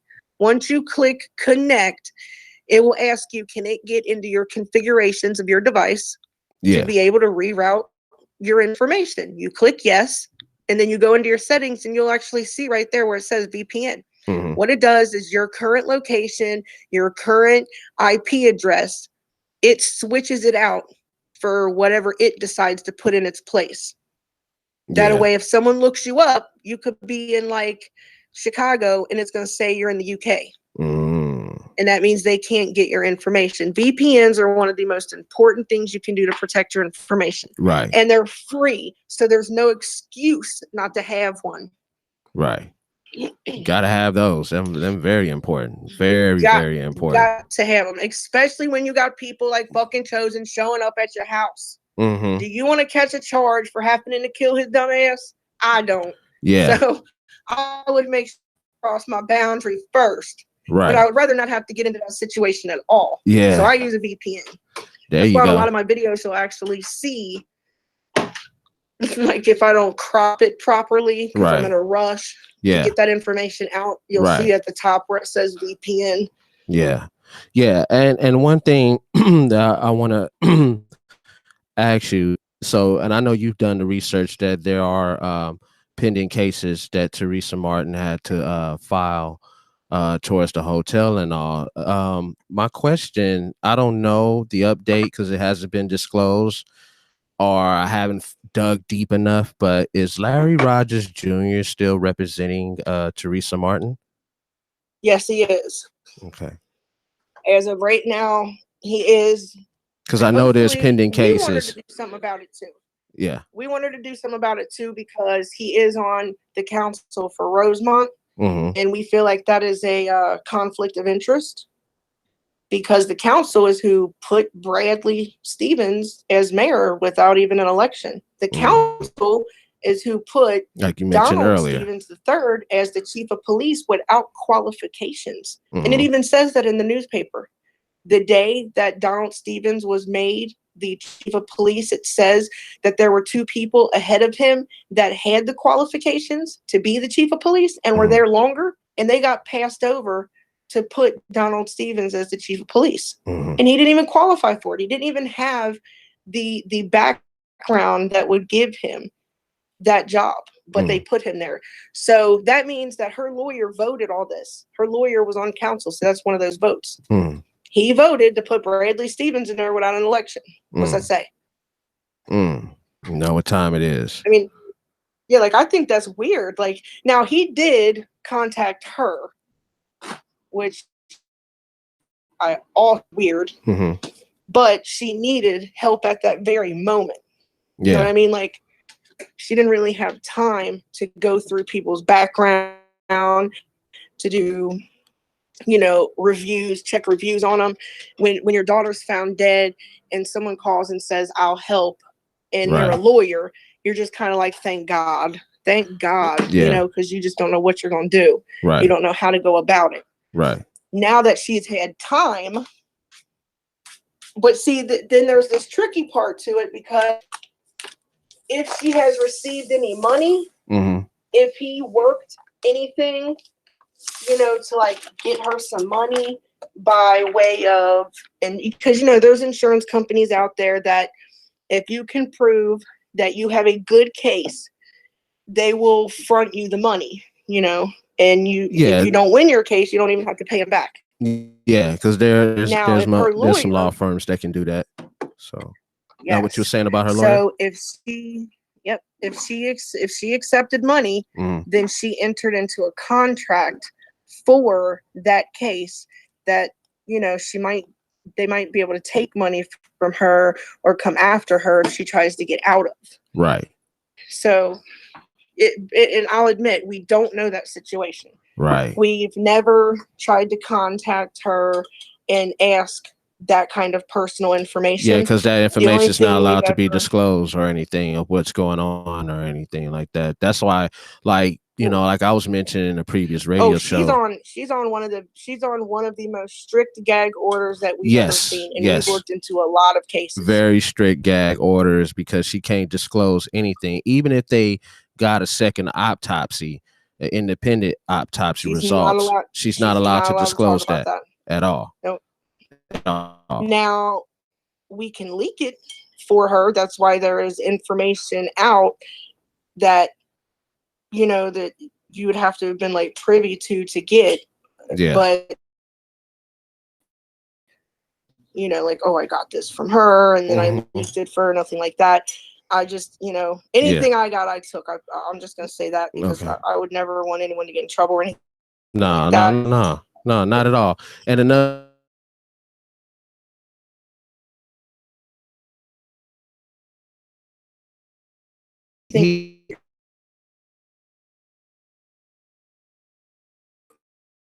Hello. Yeah, I'm here. Okay. What do you I can hear you now. What do you think about Dr. Ali? I mean, because oh man, you know, I was so disappointed in him. You know, I actually liked him in the beginning what not what con artists do. Because I mean, he mentioned some things. He touched on some stuff, but yeah, he shared my videos too. Like a lot of the information that he shared, he got from my videos. So what happened to him? Now that I think about it, now that Society's2Cent is gone, yeah, I'm actually glad that he shared some of them so I can get them back. Right. So what happened? You know, to what's going on with Dr. Ali? I don't know like the full story on that. I just know there's a lot of people that ended up finding out that his credentials also did not match up to what he was calling it. But also, I don't know, like, I'll be honest with you. I think that there's a mental condition there. That's just my opinion. Because one day he's really nice and he's really helpful and he does it without payment and it's just from the good of his heart. And then the next day, it's like, damn, you know, like what got into your Wheaties? You know, the next day it can be so the other that if you would have met him on that day, you'd have probably never even gave him a chance. So, but when you see personality discrepancies that are that bad, usually that comes back to like bipolar. I mean, I wouldn't say like split personality, nothing that serious. Right. But I do think that there is a bipolar issue there. Damn. But he's a smart guy. He was on YouTube before Ken'neka. He's one of those, you know, he's real big on finding help for Black people. He's real big on you knowing everything about like your melanin. Yeah. He's always, that's what he really focused on before Ken'neka Jenkins. He was also on Parking Wars. Did you know that? No, I didn't know that. Have you ever watched that Philadelphia Parking Wars? No. I have to check that out. It's where it's like a series on cable. It's a funny show where they go around and they give people tickets and then you have to go and it shows the steps that you have to go through when you get to their BMV or whatever it is, wherever they tow your car to, all the stuff that they put people through to be able to get your car back. And he was on that. He was on that show. Oh, shit. His buddy got his car towed. Yeah, and he had to go there because his friend like didn't have a legal driver's license or some shit. And he had to help him get his car out. And so they put him on the television show. And even then, he acted the same way. He was really nice at first. He was really nice in front of the camera. Yeah. And then at the end, when they started talking about the prices that this dude had to pay to get his car out, he was like, you see what they're doing to Black people out here? They're stealing our money. Yeah. It's like, okay, all right, that's him. That's definitely him. Yeah. Yeah, I had to check that out. I'm gonna look that up on YouTube. I'm gonna check that. I think I got that on my Your Fave Anon account, which I think I recently changed everything to Society's to piss Gray off. Oh shit. Well, man, Gray must have burned some serious bridges, boy. He burned some serious bridges with a lot of people. Gray Hughes. Oh shit. Well, the thing is, I know he was like so excited when he seen that Society's2Cent account was gone, and that's the only reason I'm even sad that it's gone, is because that was the first account that I aggravated him with. So instead of me, you know, thinking, oh man, now he doesn't have to see the name Society anymore, I just turned all like 5 accounts into Society's channel. Yeah. It's like Society's Fave Anon, Society's Anon, Society's2Cent Live. I changed everything. Hey, sweetie. Yeah. All right. Well, my daughter just walked in. So all right. Well, it was good to have you on your radio show. Oh, I really anytime. appreciate it. Anytime. You take care of yourself. Stay in touch. Before you go, do you want to tell anybody where they can find you on YouTube in case they don't know about your channel? Sure. You can find me. You can find me at Society's Fave Anon. Just spelled exactly the way it sounds. Or you can find my live channel, which is the one that we're going to be doing lives from, and that's on Society's2Cent Live. Society's2Cent is one word. There you go. Yep, Society's 2 Cent, one word, and then the word live. Well, we want to give you an applause here for being with us here on Ethic Radio.